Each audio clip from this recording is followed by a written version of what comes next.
श्रीमदानंदतीर्थ भगवत्पादाचार्य गुरुभ्यो नमः। हरि ओम। निखिल गुणनिकायं नित्यनिर्धूतहेयं शुभतममतिमेयं शुद्धसौख्याप्युपायं सकलनिजमगेयं सर्वशब्दाभिधेयं नवजलधरकायं नौमि लक्ष्मीसहायं विघ्नमोघवारणं सत्याशेषविश्वस्य कारणं करुणासिन्धुमानन्दतीर्थबन्धुं हरिं भजे। अभ्रमं भङ्गरहितम् अजडं विमलं सदा आनन्दतीर्थमतुलं भजे तापत्रयापहम्। भवति यदनुभावादेडमूकोऽपि वाग्मी जडमतिरपि जन्तुर्जायते प्राज्ञमौलिः। सकलवचनचेतो देवता भारती सा मम वचसि निधत्तां सन्निधिं मानसे च। आपादमौलिपर्यन्तं गुरूणामाकृतिं स्मरेत् तेन विघ्नाः प्रणश्यन्ति सिद्ध्यन्ति च मनोरथाः। हरिः ओम्। नारायणं सुरगुरुं जगदेकनाथं भक्तप्रियं सकललोकनमस्कृतं च त्रैगुण्यवर्जितमजं विभुमाद्यमीशं वन्दे भवघ्नममरासुरसिद्धवन्द्यं। नारायणं नमस्कृत्य नरं चैव नरोत्तमं देवीं सरस्वतीं व्यासं ततो जयमुदीरये। हरिः ओं। स्वस्तिस्तु सदाम्। ವೈಶಂಪಾಯನ ಮಹಾಮುನಿಗಳು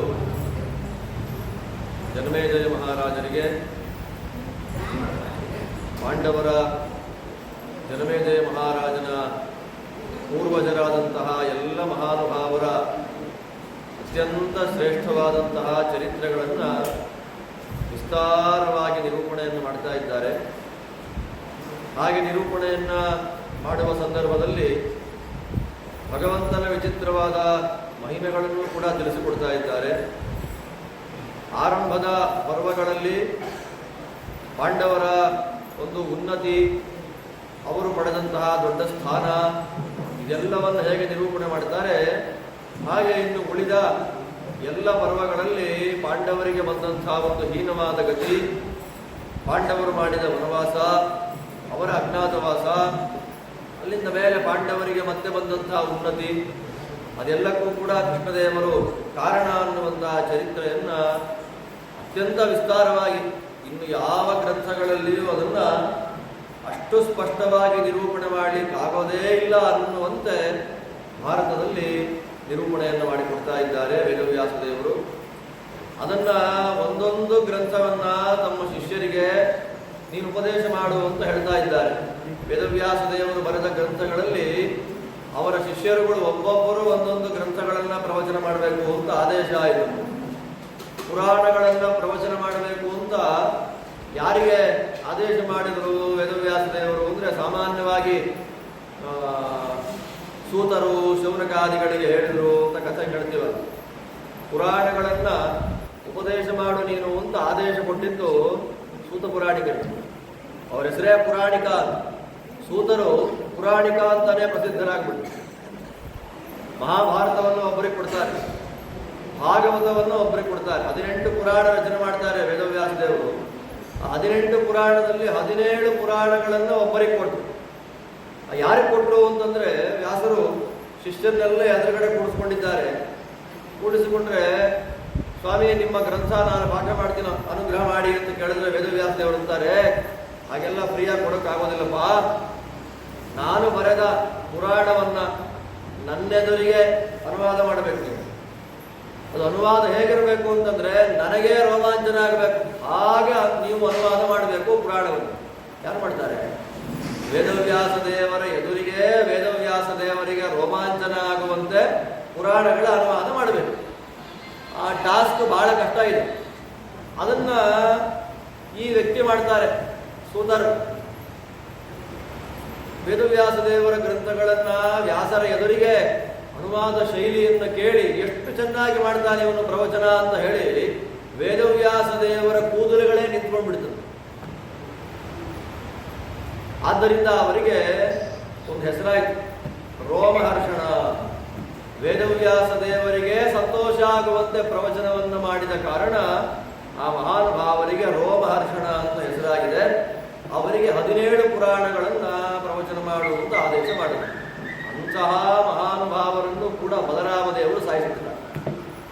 ಬಲರಾಮ ಸುಮ್ಮನೆ ಸಂಚಾರ ಮಾಡ್ತಾ ಮಾಡ್ತಾ ನೈಮಿಷಾರಣ್ಯಕ್ಕೆ ಬಂದಾಗ ಇವರು ಕೂತ್ಕೊಂಡಿದ್ದಾರೆ.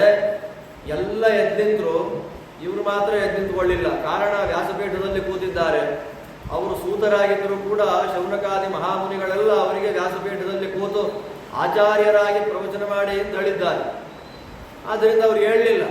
ಬಲರಾಮನಿಗೆ ಸಿಟ್ಟು ಬಂತು, ನಾನು ಬಂದಾಗಲೂ ಕೂಡ ಮರ್ಯಾದೆ ಕೊಡಲಿಲ್ಲ ಅಂತ ಅವನ ತಲೆ ಮೇಲೆ ಒನಕೆ ಅಂತ ಹಾಕಿ ಸಾಯಿಸ್ಬಿಟ್ಟು.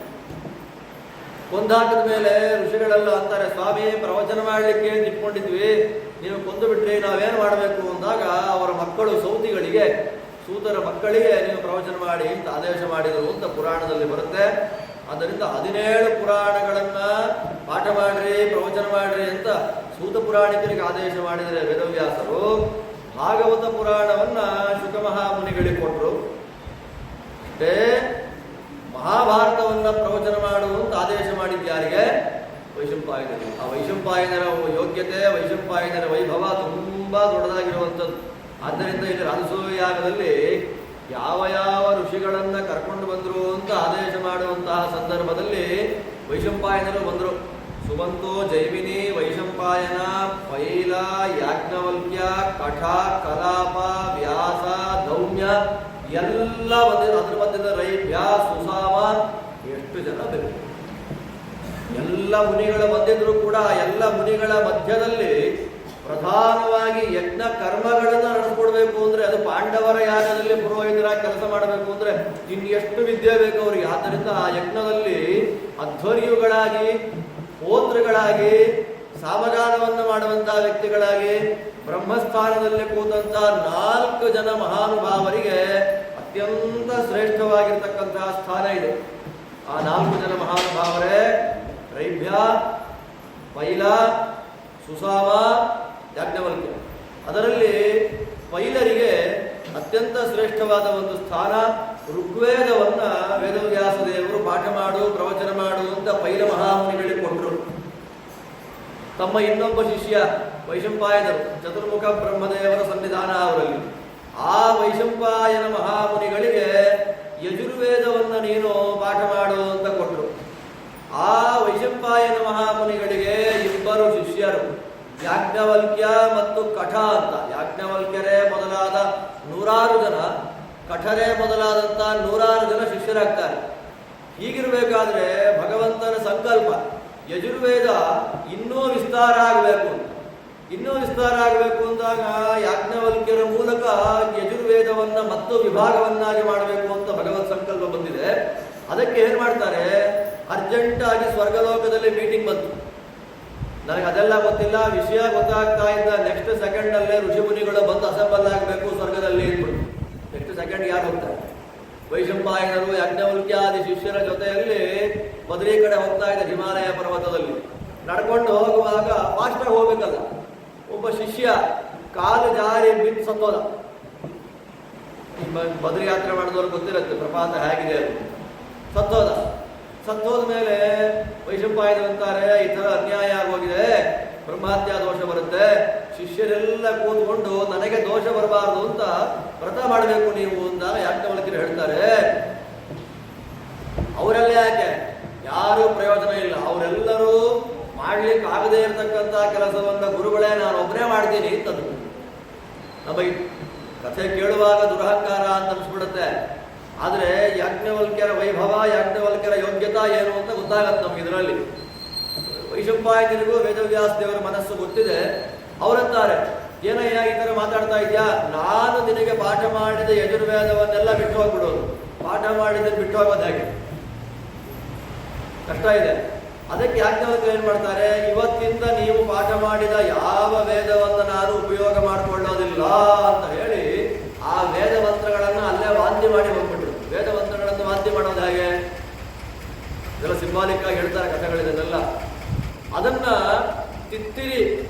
ಪಕ್ಷಿಗಳಾಗಿ ಋಷಿಗಳು ಸ್ವೀಕಾರ ಮಾಡಿಕೊಂಡು, ಆ ತಿತ್ತೀರಿ ಪಕ್ಷಿಗಳಾಗಿ ಸ್ವೀಕಾರ ಮಾಡಿಕೊಂಡಿದ್ದಕ್ಕೆ ಅದು ಕೃಷ್ಣ ಯಜುರ್ವೇದ ತೈತ್ತೀಯ ಸಂಹಿತ ಅಂತ ಅದು ಫೇಮಸ್ ಆಗಿದೆ.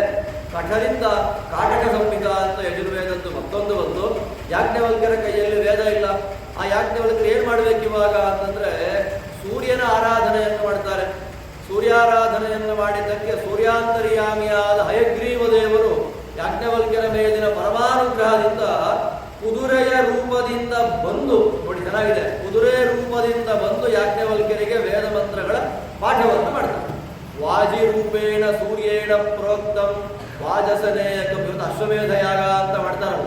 ಇಲ್ಲೇ ಬಂತು ನೋಡಿ, ರಾಜಸೂಯ ಒಂದು ಮಾಡಲಿಲ್ಲ, ರಾಜಸೂಯದ ಜೊತೆಯಲ್ಲಿ ಮಹಾಶ್ವಮೇಧ ಯಾಗವನ್ನು ಮಾಡಿದ ಅಂತ ಹೇಳ್ತಾರೆ. ವೇದವ್ಯಾಸ ದೇವರ ಆದೇಶ, ನೀನು ಬರೀ ರಾಜಸೂಯ ಯಾಗ ಮಾಡಬೇಡಪ್ಪ, ಅದರ ಜೊತೆಯಲ್ಲಿ ಮಹಾಶ್ವಮೇಧ ಯಾಗವನ್ನು ಮಾಡುವುದು. ಅಶ್ವಮೇಧ ಯಾಗ ಅಂದ್ರೆ ನಾವು ಶಬ್ದ ಕೇಳಿದ್ದೇವೆ ಅಷ್ಟೇ.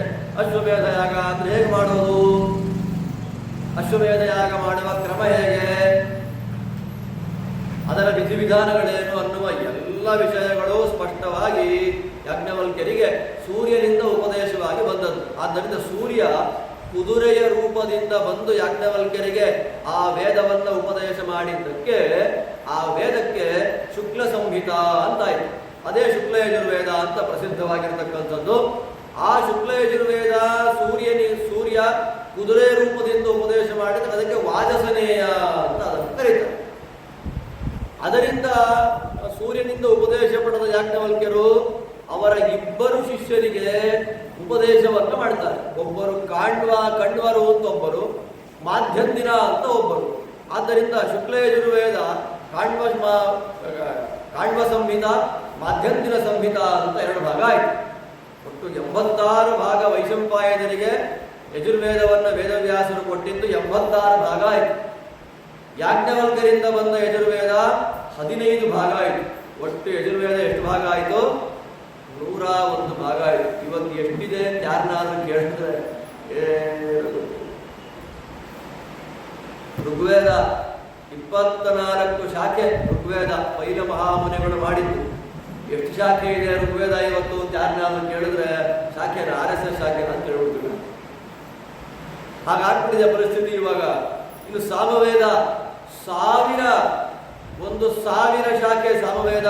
ನಾವು ಹೇಗೆ ತಾಳವನ್ನು ತಟ್ಟುಕೊಂಡು ಭಜನೆ ಮಾಡ್ತೇವೋ ಅದೇ ರೀತಿಯಲ್ಲಿ ತಾಳವನ್ನು ತಟ್ಟುಕೊಂಡು ಸಾಮಗಾನವನ್ನು ಮಾಡುವಂತಹ ಒಂದು ಪ್ರಭೇದ ತಲಬಕಾರೋಪನಿಷತ್ತು ಅಂತ ಬರುತ್ತೆ ಸಾಮವೇದ. ಏನಾಯ್ತು? ನಾರ್ತ್ ಇಂಡಿಯಾದಲ್ಲಿ 1-2 ಶಾಖೆ ಉಳ್ಕೊಂಡಿದೆ. ಸೌತ್ ಇಂಡಿಯಾದಲ್ಲಿ ಎಲ್ಲೋ ಸ್ವಲ್ಪ. ಅದು ಕಂಚಿ ಮಠದ ಹಿಂದಿನ ಗುರುಗಳು ಅಂದ್ರೆ ಇವಾಗಿನ ಗುರುಗಳ ಪರಮಾಚಾರ್ಯರು ಅಂತಿದ್ರು. ಅವರು ಉತ್ತರ ಭಾರತಕ್ಕೆ ಯಾತ್ರೆ ಹೋದಾಗ ಅಲ್ಲಿ ನಮ್ಮಲ್ಲಿ ಇಲ್ಲದೇ ಇರತಕ್ಕಂತಹ ಸಾಮವೇದ ಶಾಖೆ ಹಾಳಾಗಿ ಹೋಗ್ತಾ ಇದೆ ಅಂತ ಒಬ್ಬರಿದ್ದದ್ದು. ಅವರನ್ನ ಕರ್ಕೊಂಡು ಬಂದು ಮನೆ ಕೊಟ್ಟು ಸಂಬಳ ಕೊಟ್ಟು ಪಾಠ ಮಾಡಿ ಅಂತ ಹೇಳಿ ಇವತ್ತು 16 ಜನಗಳನ್ನು ತಯಾರು ಮಾಡಿದ್ದಾರೆ. ಅದಾದ ಮೇಲೆ ಅಥರ್ವ ವೇದ 12 ಶಾಖೆ ಎಲ್ಲಿ ಹೋಯ್ತು ಏನಾಯ್ತು ಅಂತ ಗೊತ್ತಿಲ್ಲ.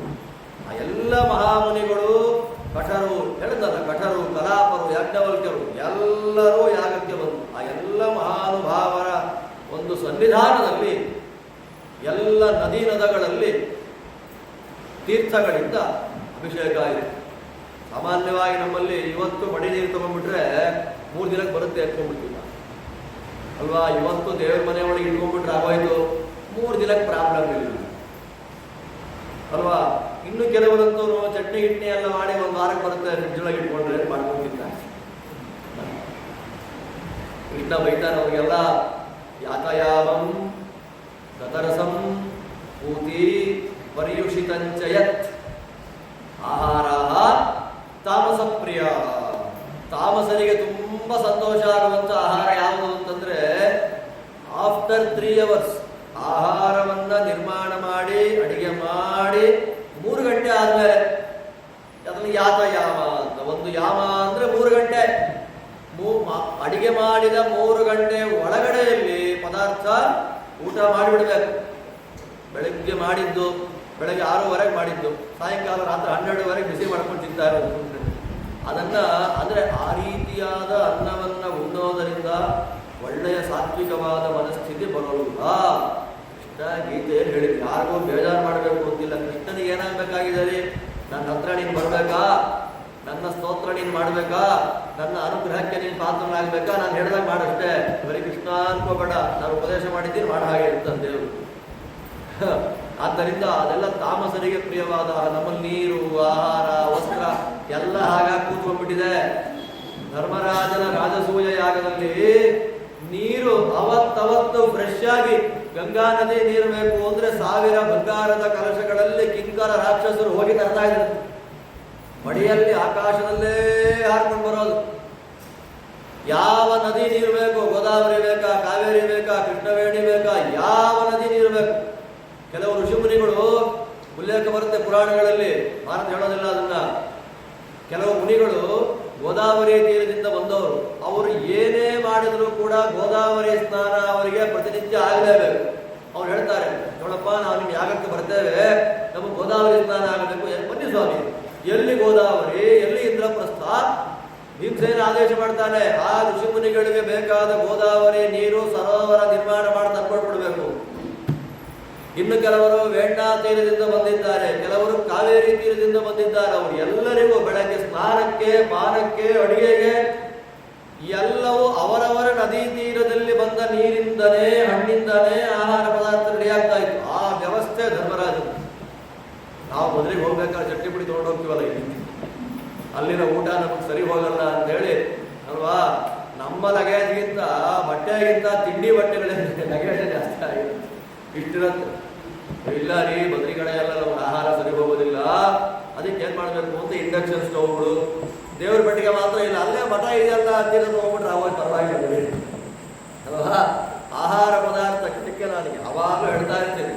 ಪ್ರವಚನ ಮಾಡುವಾಗ ಸುಮ್ಮನೆ ನಮ್ಮಲ್ಲಿ ಒಂದು ಜಗನ್ನಾಥದಾಸರ ಒಂದು ಕೃತಿ ಇದೆ, ಪಾತ್ರನ ಸಂಗಡ ಯಾತ್ರೆಯಾಚರಿಸಿ. ನಾನು ಸ್ವಲ್ಪ ಚೇಂಜ್ ಮಾಡ್ತೀನಿ, ಪಾತ್ರೆಯ ಸಂಗಡ ಯಾತ್ರೆಯಾಚರಿಸಿ ನಾನು ಮಾಡ್ತೀನಿ ಅಲ್ವಾ. ಇವತ್ತು ಯಾರು ಟೂರ್ಗೆ ಹಾಕಿದ್ರೆ ದೊಡ್ಡ ಫ್ಲೆಕ್ಸ್ ಬೋರ್ಡ್ ಅಲ್ಲಿ ಕೆಳಗೆ ಹಾಕಿರುತ್ತೆ, ಮಡಿಯಲ್ಲೇ ಕಾಫಿ ತಿಂಡಿ ಮಾಡಿ ಕೊಡೋದಾಗುವುದು. ಹಾಗಿದ್ರೆ ಮಾತ್ರ ನಾವು ಹೋಗೋದು, ಇಲ್ಲ ಅಂದ್ರೆ ಹೋಗೋದಿಲ್ಲ.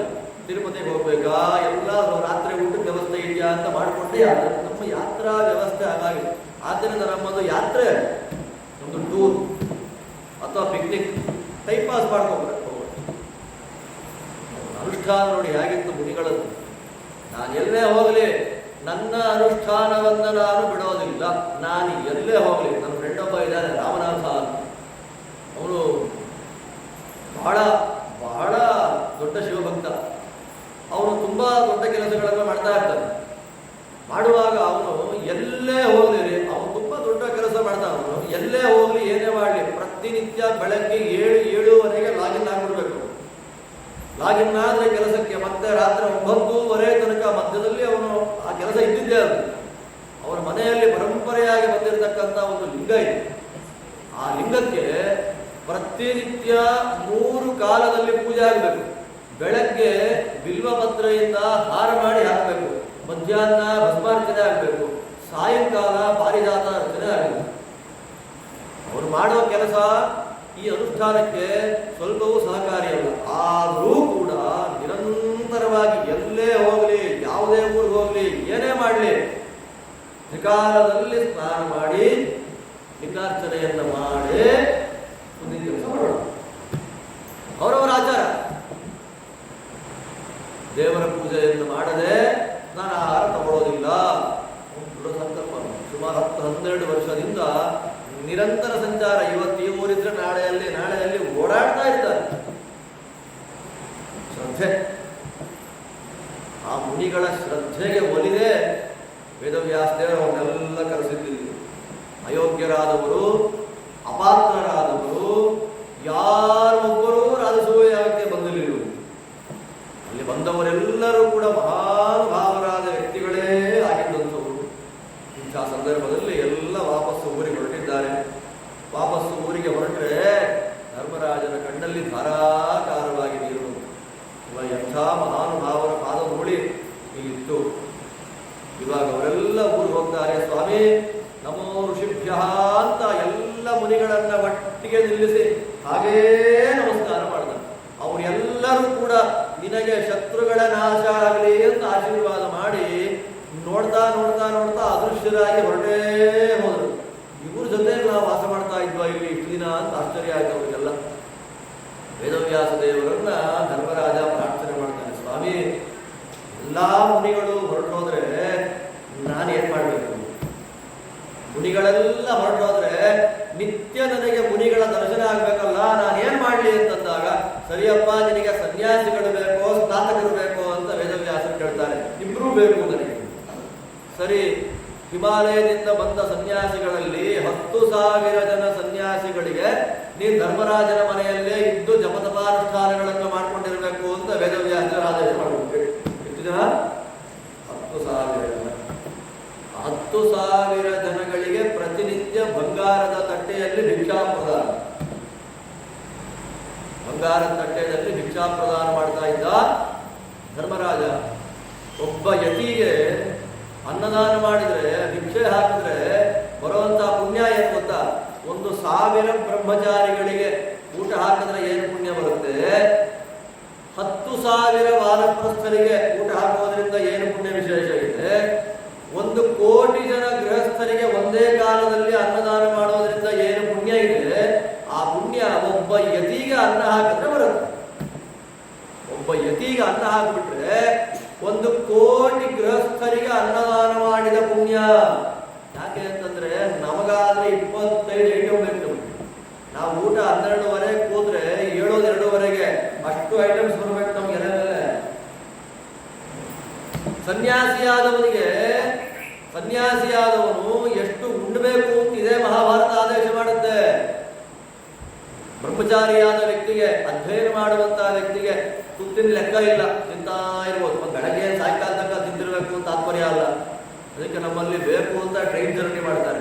ಟ್ರೈನ್ ಜರ್ನಿ ಮಾಡುವಾಗ ಟಿಕೆಟ್ 25 ರೂಪಾಯಿ, ಟ್ರೈನಿಂದ ಕೆಳಗೆ ಇಳಿಯುವಾಗ 1,000 ರೂಪಾಯಿ ಖರ್ಚಾಗಿರುತ್ತೆ. ನಾನು ಯಾಕೆ ಅಂತ ಹೇಳುದು ಅಲ್ವಾ? ಈ ಬಸ್ಸಲ್ಲಾದ್ರೆ ಪ್ರಯೋಜನ. ನಾವಾದ್ರೆ ಬ್ಯಾಗ್ಗಳನ್ನು ತಗೊಂಡು ಹೋಗಿ ಅಲ್ಲಿ ಚಿಪ್ಸ್ ತೆಗೆದು ಜ್ಯೂಸ್ ತೆಗೆದು ಕುಡಿಯೋತ್ತು 1.5 ಗಂಟೆ ಆಗುತ್ತೆ. ಟ್ರೈನಲ್ಲಿ ಪ್ರಾಬ್ಲಮ್ಮೇ ಇಲ್ಲ, ಬಂದು ಹೋಗಿ ಮಾಡ್ತಾ ಇರ್ತಾರೆ. ಹಾಗಿಲ್ಲ, ಬ್ರಹ್ಮಚಾರಿಯಾದವನಿಗೆ ಯಥೇಷ್ಟವಾದ ಭೋಜನ.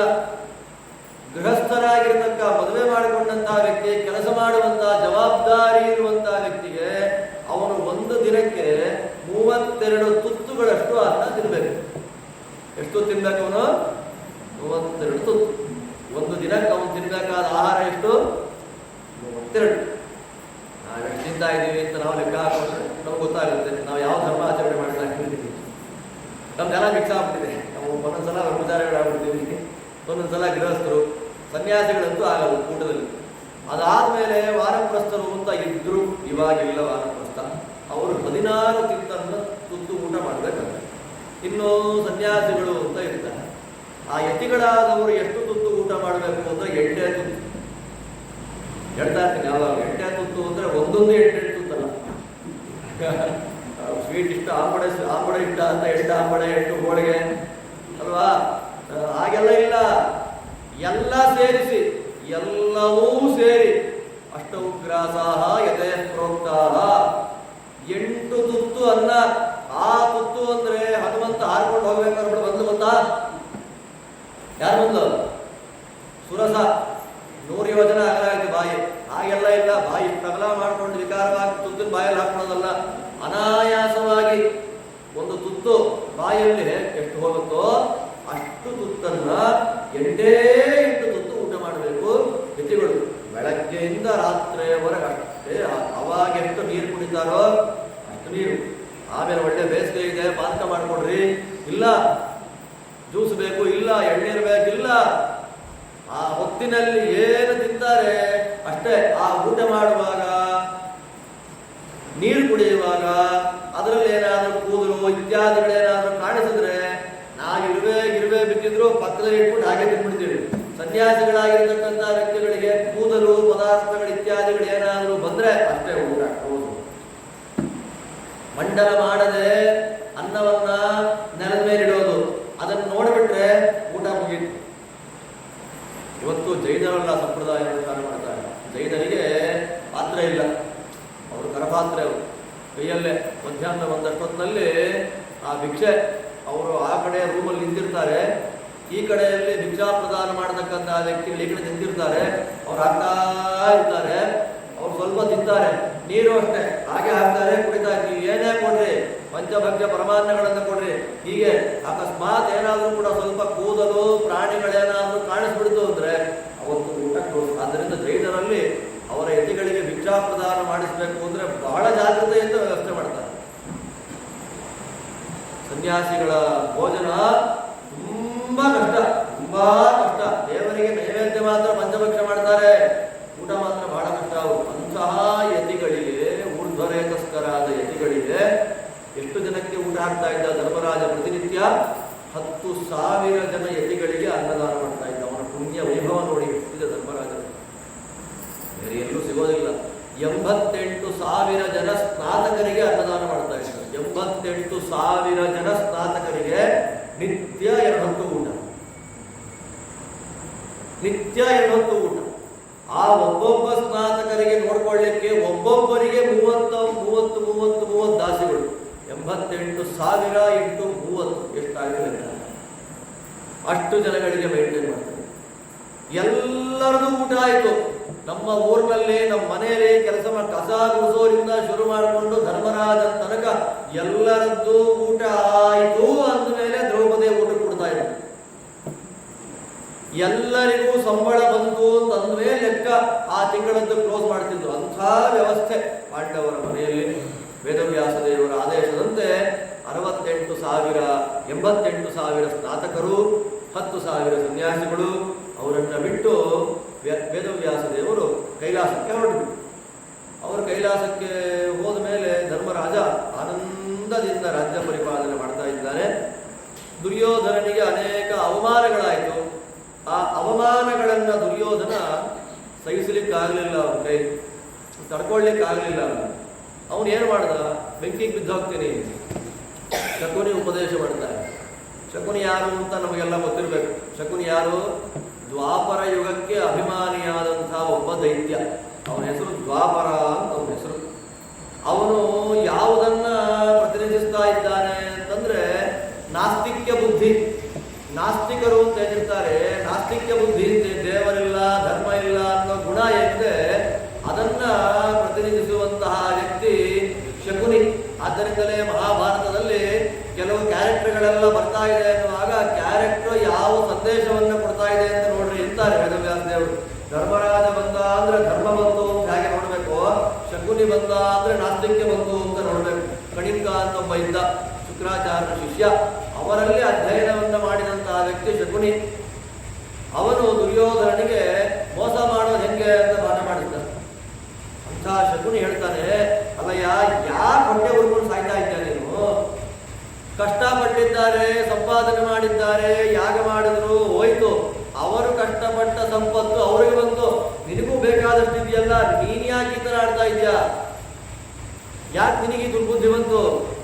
ಕೃಷ್ಣ ಸಹಾಯ ಮಾಡಿದ್ದಾನೆ ಅವನಿಗೆ, ನೀನು ಟೆನ್ಷನ್ ಮಾಡ್ಕೋಬೇಡ ಅಂತ ಹೇಳಿದಾಗ ದುರ್ಯೋಧನ, ಮಾವ ನೀನು ಈ ಥರ ಮಾತಾಡೋಕೆ ಶುರು ಮಾಡಿಬಿಟ್ಟ, ನಂಗೆ ಸಪೋರ್ಟ್ ಮಾಡಬೇಕಾದ ನೀನು ಈ ಥರ ಮಾತಾಡ್ತಿಲ್ಲ ಅಂದಾಗ, ಸರಿ ಏನು ಮಾಡ್ಬೇಕು ಹೇಳಿ? ನನಗೆ ಪಾಂಡವರಿಗೆ ಬಂದಂತಹ ಸಂಪತ್ತು ನೋಡಿ ತಡ್ಕೊಳಕ್ ಆಗ್ತಾ ಇಲ್ಲ ನನ್ನ ಕೈಲಿ. ಅವ್ನು ಹೇಳೋ ಮಾತು, ಒಂದು ಕ್ಷಣವೂ ನನಗೆ ಕಣ್ಣು ಮುಚ್ಚಲಿಕ್ಕೆ ಆಗ್ತಾ ಇಲ್ಲ. ಕಣ್ಣು ಮುಚ್ಚಿದ್ರೆ, ಕಣ್ಣು ತೆಗೆದ್ರೆ ಪಾಂಡವರ ಸಂಪತ್ತೇ ಕಣ್ಣೆದುರಿಗೆ ಬರ್ತದೆ. ಅಷ್ಟು ಸಂಪತ್ತು. 31ನೇ ದಿನ ಅಂದ್ರೆ ಅಪೂಪನೇ ಬರುತ್ತಲ್ಲ ಮನಸ್ಸಲ್ಲಿ. ಅಧಿಕ ಮಾಸ ಅಪೂಪ ಅಪೂಪ ಅಪೂಪ ಅಂತ 30 ದಿನ ಪೂರ್ತಿ ಅಲ್ವಾ? ಅಪೂಪನೇ ಹೇಗೆ ಬರುತ್ತೋ ನಮಗೆಲ್ಲ. ಅಂದ್ರೆ ಯಾವ ಪದಾರ್ಥವನ್ನ ಚೆನ್ನಾಗಿ ನೋಡಿ ಅಭ್ಯಾಸ ಆಗಿಬಿಟ್ರೆ ಕಣ್ಣು ಮುಚ್ಚಿದ್ರೆ ಅದೇ ಅವರಿಗೆ.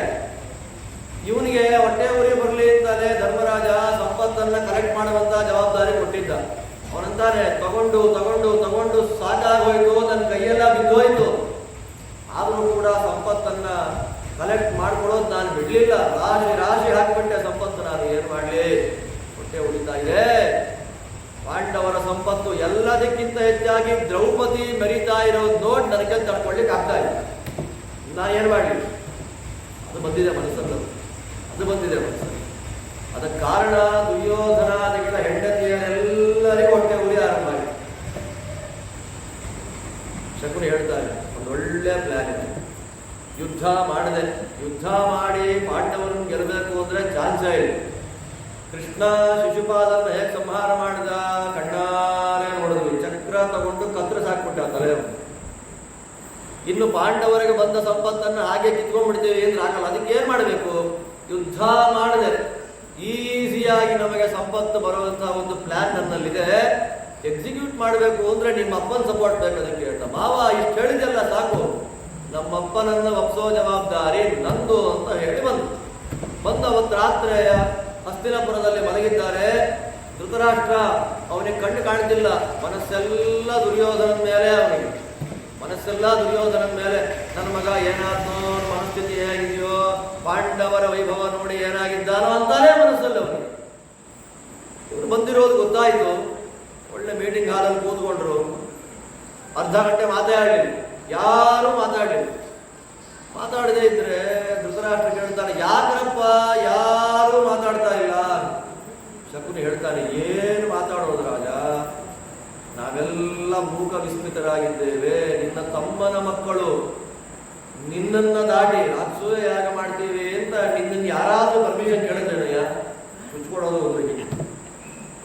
ರಾಜಸೂಯ ಯಾಗ ಮಾಡ್ತೀವಿ, ದಿಗ್ವಿಜಯ ಮಾಡ್ತೀವಿ ಅಂತ ನಿನ್ ಕೇಳಿದ್ರ ಬಂದು ನಮಸ್ಕಾರ ಮಾಡಿ ಹೋದ್ರ? ಏನಿಲ್ಲ, ಯಾಗ ಮಾಡ್ತೀನಿ ಬಾ ಅಂತ ಒಳ್ಳೆ ಊಟಕ್ಕೆ ಬನ್ನಿ ಅಂತ ಕರೆದು ಬಿಟ್ಟು ಕಳಿಸ್ಬಿಟ್ರು. ನಿನಗಂತೂ ಬೇಜಾರಾಗ್ಲಿಲ್ಲ. ನಿನ್ ತಮ್ಮನ ಮಕ್ಕಳು ಒಂದೇ ತಾಯಿ ಹೊಟ್ಟೆ ಹುಟ್ಟಿದ ತಮ್ಮನ ಮಕ್ಕಳು, ನಮಗ್ ಬೇಜಾರಿದೆ, ನಮಗೆ ಅವಮಾನ ಆಗಿದೆ.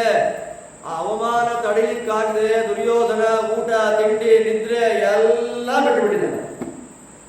ಹೇಗಾಗಿದ್ದಾನೆ ದುರ್ಯೋಧನ ಅಂದ್ರೆ ಅವ್ರ ಮುಖ ನೋಡ್ಲಿಕ್ಕಾಗ್ತಿಲ್ಲ, ಹಾಗಾಗಿದ್ದಾನೆ ಅವನು. ಗೊತ್ತಾ ನಿನಗೆ? ಏನಾಗಿಲ್ಲ ಅವನು. ಯಾಕೆ ಹೇಳಿ? ಧೃತರಾಷ್ಟ್ರ ನೋಡಲ್ಲ, ಕುರುಡ. ಅಷ್ಟು ಮಾತ್ರ ಅಲ್ಲ, ಮಗನ ಮೇಲೆ ವಿಚಿತ್ರವಾದ ಅಭಿಮಾನ. ಅವನು ತಪ್ಪು ಮಾಡ್ತಾ ಇದ್ರು ಕೂಡ, ನನ್ನ ಮಗ ಮಾಡ್ತಿರೋ ತಪ್ಪು ಅಂತ ಗೊತ್ತಾಗ್ತಾ ಇದ್ರು ಕೂಡ ಅದನ್ನ ತಡೆಯುವ ಸಾಮರ್ಥ್ಯ ಅವನಿಗೆ ಬರ್ತಾ ಇಲ್ಲ. ಕಾರಣ ಏನು ಅಂದ್ರೆ, ಯಾವಾಗ ಕಲಿ ಧೃತರಾಷ್ಟ್ರನ ಮಗನಾಗಿ ಹುಟ್ಟಬೇಕು ಅಂತ ಸಂಕಲ್ಪ ಮಾಡಿಕೊಂಡು ಅವತ್ತು ಧೃತರಾಷ್ಟ್ರನ ಒಳಗೆ ಕಲಿ ಪ್ರವೇಶ ಆಗಿತ್ತು. ಅವನ ಮನಸ್ಸು ಎಲ್ಲಿ ತನಕ ಹಾಳಾಗಿತ್ತು ಅಂತಂದ್ರೆ, ವೇದವ್ಯಾಸ ದೇವರ ವಿದುರನ ಮಾತು ಕೇಳಿ ಕಾಡಿಗೆ ಹೋಗುವ ತನಕ ಸುಮಾರು 100 ವರ್ಷಗಳ ಕಾಲ ಅವನ ಮನಸ್ಸು ಪೂರ್ತಿ ಹಾಳಾಗಿತ್ತು. ಧೃತರಾಷ್ಟ್ರ ಎನ್ನುವಂತಹ ದೊಡ್ಡ ದೇವತೆ ಅವನು ಧೃತರಾಷ್ಟ್ರ. ಹಾಗಿದ್ರು ವೇದವ್ಯಾಸ ದೇವರಲ್ಲಿ ಪಾಠವನ್ನು ಕೇಳಿದ್ರು, ಕಲಿಯಾವೇಶದಿಂದ ಮನಸ್ಸನ್ನು ಪೂರ್ತಿ ಹಾಳು ಮಾಡಿಕೊಂಡಿದ್ದ. ಅವನಿಗೆ ನನ್ನ ಮಗನಿಗೆ ಹೀಗಾಗ್ಬಿಡ್ತಾ ಅಂತ ಬೇಜಾರಾಗೋಯ್ತು. ಹೇಳ್ತಾರೆ, ಏನ್ ಮಾಡಕ್ಕಾಗತ್ತಪ್ಪ, ಏನ್ ಮಾಡಕ್ಕಾಗತ್ತೆ? ಅವರಿಗೆ ಅಂತ ಅರ್ಧ ರಾಜ್ಯವನ್ನ ಪ್ರತ್ಯೇಕವಾಗಿ ವಿಭಾಗ ಮಾಡಿ ಕೊಟ್ಟಾಯ್ತು. ಅರ್ಧ ರಾಜ್ಯ ಕೊಟ್ಟ ಮೇಲೆ ಅವ್ರ ಪಾಡಿಗಳು ಸ್ವತಂತ್ರರಾಗಿ ರಾಜ್ಯ ಪರಿಪಾಲನೆ ಮಾಡೋದು, ರಾಜ್ಯ ಎಕ್ಸ್ಪ್ಯಾನ್ಷನ್ ಮಾಡೋದು ಎಲ್ಲ ಅವ್ರ ಕೆಲಸ. ನಮಗೇನು ಹೊಟ್ಟೆ ಅವರೇ ಪಡಬೇಡ. ದುರ್ಯೋಧನ ಅಂತಾನೆ, ನಿನ್ನಿದೆ ಬುದ್ಧಿದೆ, ನಾಳೆ ಬೆಳಗ್ಗೆ ನಾನು ಸತ್ತೋಗ್ತೀನಲ್ಲ, ನಾನು ಸತ್ತೋದ ಮೇಲೆ ನಿನ್ ತಮ್ಮನ ಮಕ್ಕಳ ಜೊತೆಯಲ್ಲಿ ಮಜಾ ಮಾಡಿಕೊಂಡು ತಿಂದು ಉಂಡು ಆರಾಮಾಗಿಟ್ಕೊಂಡಿದ್ದೆ. ನಾನು ಏನಾದ್ರೂ ನಿನಗೆ ಬೇಡ. ನಾನು ಸಾಯ್ತಾ ಇದ್ರು ನಿನ್ನ ಅಭಿಮಾನ ಇಲ್ಲ. ಅಪ್ಪ ಇಲ್ಲ ಮಕ್ಕಳು, ಅಪ್ಪ ಇಲ್ದವರ ಮಕ್ಕಳು, ಅಪ್ಪ ಇಲ್ದವರ ಮಕ್ಕಳು ಅಂತ ಅವನ ಮೇಲೆ ನೀನು ನೋಡ್ತಾ ಇದ್ದ. ನಮಗೇನಾದ್ರೂ ಮರ್ಯಾದೆ ಕೊಟ್ರ? ನನ್ನ ತಮ್ಮಂಗೆ ಊಟ ನೋಡ್ಕೊಳ್ಳಯ್ಯ ಅಂತ ಜವಾಬ್ದಾರಿ ಕೊಟ್ರು. ಈಗ ನೋಡಿ, ಈಗ ಕಾರ್ಯಕ್ರಮ ಎಲ್ಲ ಆದ್ಮೇಲೆ, 1 ವಾರ ಆದ್ಮೇಲೆ ಬರೋದು, ಊಟ ನೋಡ್ಕೋ, ನನಗೆ ಬಂದು ದುಡ್ಡು ಕಲೆಕ್ಟ್ ಮಾಡು. ನೀನು ಯಾರಾದ್ರೂ ಕೆಲಸ ಅಂತಾರ? ಎಂಥ ಅನ್ಯಾಯ, ಎಂಥ ಮೋಸ. ನಿನ್ನ ಮುಖ ನೋಡ್ಕೊಂಡು ನಾನು ಸುಮ್ಮನೆ ಇದ್ದೆ. ನಮ್ಮ ಮನೆ ಮರ್ಯಾದೆ ಹಾಳಾಗೋಗುತ್ತೆ ಅಂತ ನಾನು ಮಾತಾಡದೆ ಸುಮ್ಮನೆ ಇದ್ದೆ. ಈಗ ನೋಡು, ಒಳ್ಳೆಯ ಕಾರ್ಯಕ್ರಮದಲ್ಲಿ ಭಾಗವಹಿಸಿ ಊಟ ಮಾಡಿ ಮರ್ಯಾದೆ ತಗೊಂಡ್ರು ಪುಣ್ಯ ಸಂಪಾದನೆ ಮಾಡ್ಕೊಳ್ಳಿಕ್ಕೆ ಯೋಗ್ಯತೆ ಬೇಕು. ಕಾರ್ಯಕ್ರಮ ಆಗ್ತಾ ಇದೆ ಅಂದ್ರೆ ಊಟ ಮಾಡಬಹುದು, ಹಣ್ಣು ಗಿಣ್ಣು ಪಾನಕ ರಸಾಯನ ಎಲ್ಲ ಮನೆಗೆ ತಗೊಂಡು ಹೋಗ್ಬೋದು. ಪುಣ್ಯ ತಗೊಂಡು ಹೋಗೋದು ಕಷ್ಟ ರೀ. ಪುಣ್ಯ ತಗೊಂಡು ಹೋಗೋದು ಅಂತಂದ್ರೆ ಏನು ಗೊತ್ತಾ, ಬಾಯಲ್ಲಿ ಒಂದೇ ಒಂದು ಅಕ್ಷರ ನೆಗೆಟಿವ್ ಆಗಿ ಬಂದುಬಿಡ್ತು ಆ ಕಾರ್ಯಕ್ರಮದ ಬಗ್ಗೆ ಅಂತಂದ್ರೆ ಸಮಗ್ರ ಪುಣ್ಯ ನಾಶ ಆಗಿಬಿಡುತ್ತೆ. ಆದ್ದರಿಂದಲೇ ಒಂದು ಒಳ್ಳೆಯ ಕೆಲಸ ಮಾಡಲಿ, ಒಂದು ಕೆಟ್ಟ ಕೆಲಸ ಮಾಡಲಿ, 4 ಜನಗಳಿಗೆ ಸಮಾನವಾದ ಫಲ. 100% ಫಲ ಯಾರಿಗಿಲ್ಲ, ದೊಡ್ಡವರನ್ನು ಬಿಟ್ರೆ. 4 ಜನಗಳಿಗೆ 25 ಭಾಗ ಮಾಡಿ ಕೊಟ್ಬಿಡ್ತಾರೆ ದೇವರು. ಯಾರ್ಯಾರಿಗೆ? ಕರ್ತ. ಆ ಪ್ರೋಗ್ರಾಮ್ ಅನ್ನ ಯಾರು ಮಾಡ್ತಾನೆ ಆ ಕರ್ತೃವಿಗೆ 25 ಭಾಗ ಫಲ. ಕಾರಯಿತ ಇಂಥ ಕಾರ್ಯಕ್ರಮಗಳನ್ನ ಮಾಡಪ್ಪ ನೀನು ಅಂತ ಆದೇಶ ಮಾಡ್ತಾನೆ. ಇಂಥ ಕಾರ್ಯಕ್ರಮ ಮಾಡು, ನಮ್ಮ ಸಪೋರ್ಟ್ ಇದೆ ಅಂತ ಯಾರು ಹೇಳ್ತಾರೆ ಅವರಿಗೆ 25 ಭಾಗ ಫಲ. ಮತ್ತು ಪ್ರೇರಕ, ಮಾಡ್ರಿ, ನಾವೆಲ್ಲ ಇದ್ದೇವ್ರಿ, ಟೆನ್ಷನ್ ಮಾಡಬೇಡ್ರಿ, ದುಡ್ಡು ಕಾಸೇನೋ ಆಗತ್ರಿ, ಬಂದ್ ಕೆಲಸ ಮಾಡೋಣ ಅಂತ ಯಾರು ಪ್ರೇರಣೆ ಮಾಡ್ತಾರೆ ಅವರಿಗೆ 25 ಭಾಗ ಫಲ. ಅದಾದ್ಮೇಲೆ ಅನುಮೋದಕ, ಹೌದು ಅವ್ರು ಹೇಳ್ತಿರೋದು ಸರಿ, ಮಾಡಿಬಿಡೋಣ ಕೆಲಸನ ಅಂತ ಯಾರಂತಾರೆ 25 ಭಾಗ ಫಲ ಅವರಿಗೆ. ಸುಕೃತೆ ದುಷ್ಕೃತೆ, ಒಳ್ಳೆಯ ಕೆಲಸ ಮಾಡಲಿ ಕೆಟ್ಟ ಕೆಲಸ ಮಾಡಲಿ, ಮಾಡುವವನಿಗೆ, ಮಾಡಿಸುವವನಿಗೆ, ಮಾಡುವಂತ ಪ್ರೇರಣೆ ಮಾಡುವವನಿಗೆ, ಓಕೆ ಮಾಡಿದವನಿಗೆ 25 ಭಾಗ ಫಲ ಬರುತ್ತೆ. ಆದ್ದರಿಂದ ಜಾಗೃತೆಯಾಗಿರಬೇಕು. ಒಂದು ಕಾರ್ಯಕ್ರಮದಲ್ಲಿ ನಮಗೆ ಆಗೋರು ಬರ್ತಾರೆ, ಆಗದೇನವರು ಬರ್ತಾರೆ. ತಟಸ್ಥರಾದ ವ್ಯಕ್ತಿ ಅವ್ರು ಬಂದಿರ್ತಾರೆ, ಆಗೋರ ಹತ್ರದ ಸಿಕ್ಕಿದ್ರೆ ಅವ್ರು ಆಗೋ ಥರನೇ ಮಾತಾಡ್ತಾ ಇರ್ತಾರೆ, ಆಗದೇನವ್ರು ಬಂದ್ರೆ ಆಗದೇನೋ ಥರನೇ ಮಾತಾಡ್ತಾ ಇರ್ತಾರೆ. ಇವನು ಯಾವ ತರ ಫಲ ಬರುತ್ತೆ, ಯಾವ ತರ ಫಲನೂ ಇಲ್ಲ. ಎಡವಟ್ ರಾಜ ಏನಿಲ್ಲ, 3 ಕಾಸಿನ ಪ್ರಯೋಜನ ಇಲ್ಲ ಅವನಿಗೆ. ಅದಕ್ಕೆ ಶಾಸ್ತ್ರ ಆದೇಶ ಮಾಡುತ್ತೆ, ದೊಡ್ಡ ದೊಡ್ಡ ಕಾರ್ಯಕ್ರಮಗಳಿಗೆ ಹೋದಾಗ ಊಟ ಮಾಡುವಾಗ ಮಾತ್ರ ಬಾಯಿ ತೆಗಿಬೇಕು, ಅವಾಗಲೂ ಮೌನವಾಗಿದ್ರೆ ಆಗೋದಿಲ್ಲ. ಯಾಕೆ ಅಂತಂದ್ರೆ ಬಾಯಲ್ಲಿ ಬರುವ ಒಂದು ಅಕ್ಷರ ಆ ಕಾರ್ಯಕ್ರಮ ಸ್ವೋತ್ತಮರು ಮಾಡ್ತಾ ಇದ್ರೆ ನಮ್ಮ ಸಾಧನೆಯನ್ನೆಲ್ಲ ಎಳ್ಕೊಂಡ್ಬಿಡುತ್ತೆ. ಆದ್ರಿಂದ ಮಾತಾಡುವಾಗ ಬಾಯಿಂದ ಒಂದು ಅಕ್ಷರ ಹೊರಗೆ ಬರುವಾಗ ಅಳೆದು ತೂಗಿ ಮಾತಾಡಬೇಕು. ಈಗ ಮಾತಾಡೋದ್ರಿಂದ ಏನಾಗತ್ತೆ ಏನಾಗಲ್ಲ ಸಾಧಕ ಬಾಧಕಗಳನ್ನ ನೋಡಿ ಮಾತಾಡಬೇಕಾಗುತ್ತೆ. ಹಾಗೆ ಮಾತಾಡಿದರೆ ಮಾತ್ರ ಅದಕ್ಕೆ ಸಾರ್ಥಕ್ಯ. ದುರ್ಯೋಧನ 3 ರೂಪದ ಭಗವಂತ, ವಾಯುದೇವರು, ರುದ್ರದೇವರು, ಇಂದ್ರಾದಿ ಸಕಲ ದೇವತೆಗಳು ಇರುವ ದೊಡ್ಡ ಯಾಗದಲ್ಲಿ ಭಾಗವಹಿಸಿಯೂ ಸೇವೆಯನ್ನ ಮಾಡಿಯೂ ಮನೆಗೆ ತಂದದ್ಯಾವುದನ್ನ? ಮಾತ್ಸರ್ಯವನ್ನ, ಲೋಭವನ್ನ, ಕೋಪವನ್ನ. ಕೃಷ್ಣ ಅವನು ಏನ್ ಮಾಡ್ದ? ದೊಡ್ಡ ಜಾಗದಲ್ಲಿದ್ರು ಒಂದು ಕಾಳಿನಷ್ಟು ಪುಣ್ಯವನ್ನು ಕೊಡಲಿಲ್ಲ. ಆದ್ದರಿಂದ ಕಾರ್ಯಕ್ರಮಗಳಿಗೆ, ಯಜ್ಞಯಾಗಾದಿಗಳಿಗೆ, ತೀರ್ಥಕ್ಷೇತ್ರಗಳಿಗೆ ಹೋಗುವಾಗ ಯಾರ ಜೊತೆ ಹೋಗ್ತಾ ಇದ್ದೀವಿ ನಾವು ಅಂತನ್ನೋದನ್ನ ತಿಳ್ಕೊಂಡು ಯಾತ್ರೆ ಮಾಡಬೇಕು. ಅದಕ್ಕೆ ಅಲ್ವಾ ಸಾತ್ವಿಕರ ಜೊತೆಯಲ್ಲಿ ನಮ್ಮ ಎಲ್ಲ ಸಂಘ ಇರಲಿ, ಸಾತ್ವಿಕರ ಜೊತೆ ಒಡನಾಟ ಇರಲಿ, ಸಾತ್ವಿಕರ ಜೊತೆ ಊಟ ಇರಲಿ, ಸಾತ್ವಿಕರ ಜೊತೆ ಓಡಾಟ ಇರಲಿ, ಎಲ್ಲವೂ ಸಜ್ಜನರ ಜೊತೆ ಇರಲಿ ಅಂತ ಶಾಸ್ತ್ರ ಆದೇಶ ಮಾಡೋದು. ಯಾಕೆ? ಕಷ್ಟಪಟ್ಟು ಸಂಪಾದನೆ ಮಾಡ್ತೀವಿ.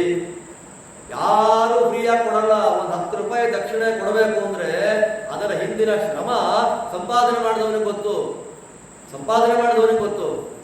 ಬೆವರನ್ನ, ರಕ್ತವನ್ನ ಬೆವರನ್ನಾಗಿ ಹರಿಸಿ ಹಗಲು ರಾತ್ರಿ ಸಂಪಾದನೆ ಮಾಡಿ ಉಳಿಸಿದ್ದನ್ನ ಸತ್ಪಾತ್ರಕ್ಕೆ, ಸಾತ್ವಿಕರಿಗೆ, ಊಟಕ್ಕೆ, ಧರ್ಮಕ್ಕೆ ಅಂತ ತೆಕ್ಕೊಡುವಾಗ ಯಾವನ ಬಂದು ಯಾಕೆ ಕೊಡ್ತೀಯಾ, ಸಿನಿಮಾ ಹೋಗೋಣ ಬಾ, ಅಂಗಡಿ ಟೀ ಚೆನ್ನಾಗಿದೆ ಕುಡಿದ್ರೋಣ ಬಾ, ದೇವ್ರಿಗೆ ಯಾಕೆ ಕೊಡ್ತೀಯಾ ಅಂತಂದಾಗ ಇವನು ಅದನ್ನ ಕೇಳಿ ಹೌದಲ್ವಾ ದೇವ್ರಿಗೆ ಯಾಕೆ 25 ರೂಪಾಯಿ, 5 ರೂಪಾಯಿ ಕೊಟ್ಟರೆ ಸಾಕು, 20 ರೂಪಾಯಿ 4 ದಿನ ಟೀ ಕುಡ್ಕೊಂಡು ಮನೆ ಕೊಟ್ಟೋಣ ಅಂತ ಬಂದ್ರೆ ಕಷ್ಟಪಟ್ಟು ಸಂಪಾದನೆ ಮಾಡಿದ್ದನ್ನ ಸಾತ್ವಿಕ ಸಮಾಜಕ್ಕೆ ಕೊಡೋದನ್ನು ತಪ್ಪಿಸಿದ ಪುಣ್ಯ ಪಾಪ ಯಾರಿಗೆ ಬಂತು?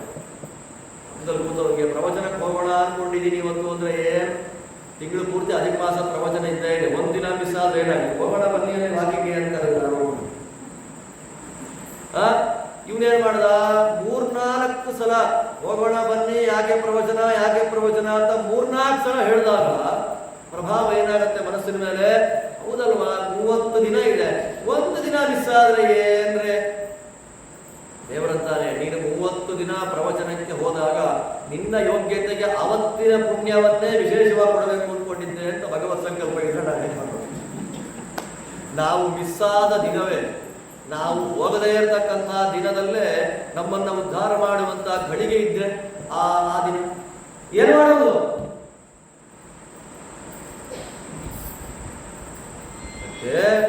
ಸಂಘ ಸತ್ಸಂಗವನ್ನು, ದುಸ್ಸಂಗವನ್ನ ಯಾವತ್ತಿಗೂ ಮಾಡಲಿಕ್ಕೆ ಹೋಗಬಾರದು.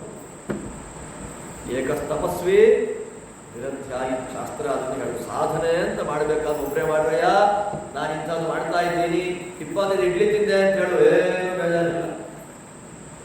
ಇಷ್ಟು ಪ್ರದಕ್ಷಿಣೆ ಮಾಡಿದೆ, ಇಷ್ಟು ದಾನ ಕೊಟ್ಟೆ, ಇಷ್ಟು ನಮಸ್ಕಾರ ಮಾಡಿದೆ, ಇಷ್ಟು ಯಾತ್ರೆಗೆ ಹೋಗಿದ್ದೆ, ಇಷ್ಟು ಪಾರಾಯಣ ಮಾಡಿದೆ, ಹೇಳ್ಬೇಡ ಬಾಯಲ್ಲಿ. ನಿನ್ನ ಸಾಧನೆ ಗುಪ್ತವಾಗಿರಲಿ.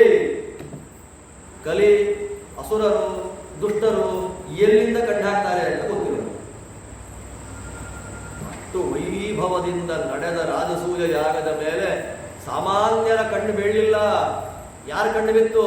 ಕಲಿಯ ಕಣ್ಣು ಬಿತ್ತು. ಸಾಮಾನ್ಯರ ಕಣ್ಣು ಬಿದ್ರೆ ಹೊಟ್ಟೆ ನೋವು ಬರುತ್ತೆ, ದೃಷ್ಟಿ ತೆಗೀರಿ ಅಂತಾರೆ ಮನೆಗೆ ಹೋಗಿ.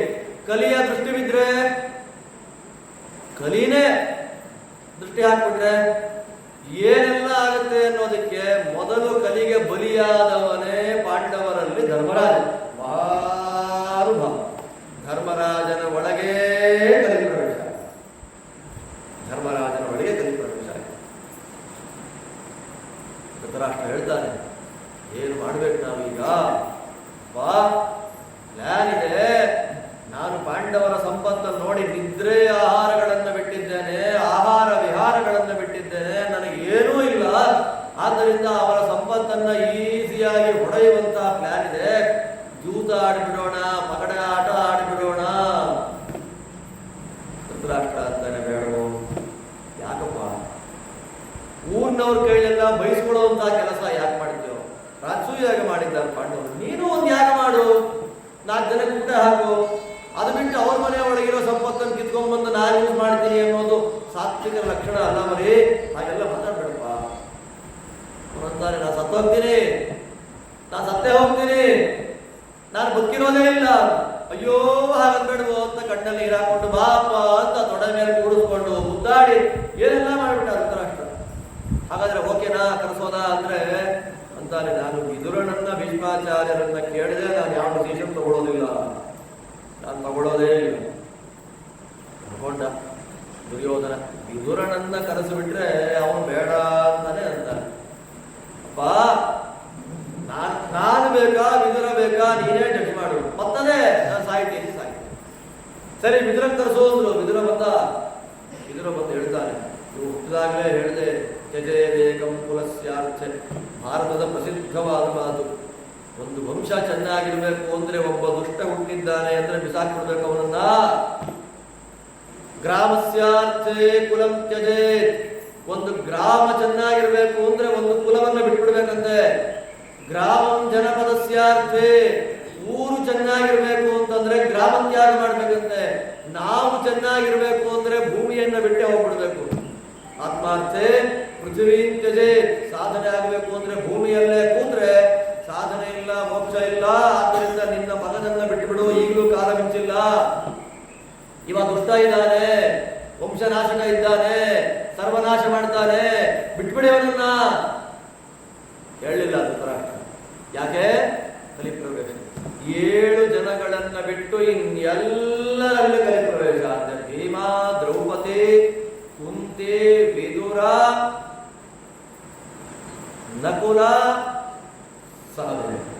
4 ಜನ ಪಾಂಡವರು, ಒಬ್ಬ ವಿದುರ, ಒಬ್ಬ ದ್ರೌಪದಿ, ಒಬ್ಬಳು ಕುಂತಿ. 7 ಜನಗಳನ್ನ ಬಿಟ್ಟು ಇನ್ನೆಲ್ಲರ ಒಳಗೆ ಕಲಿಪ್ರವೇಶ.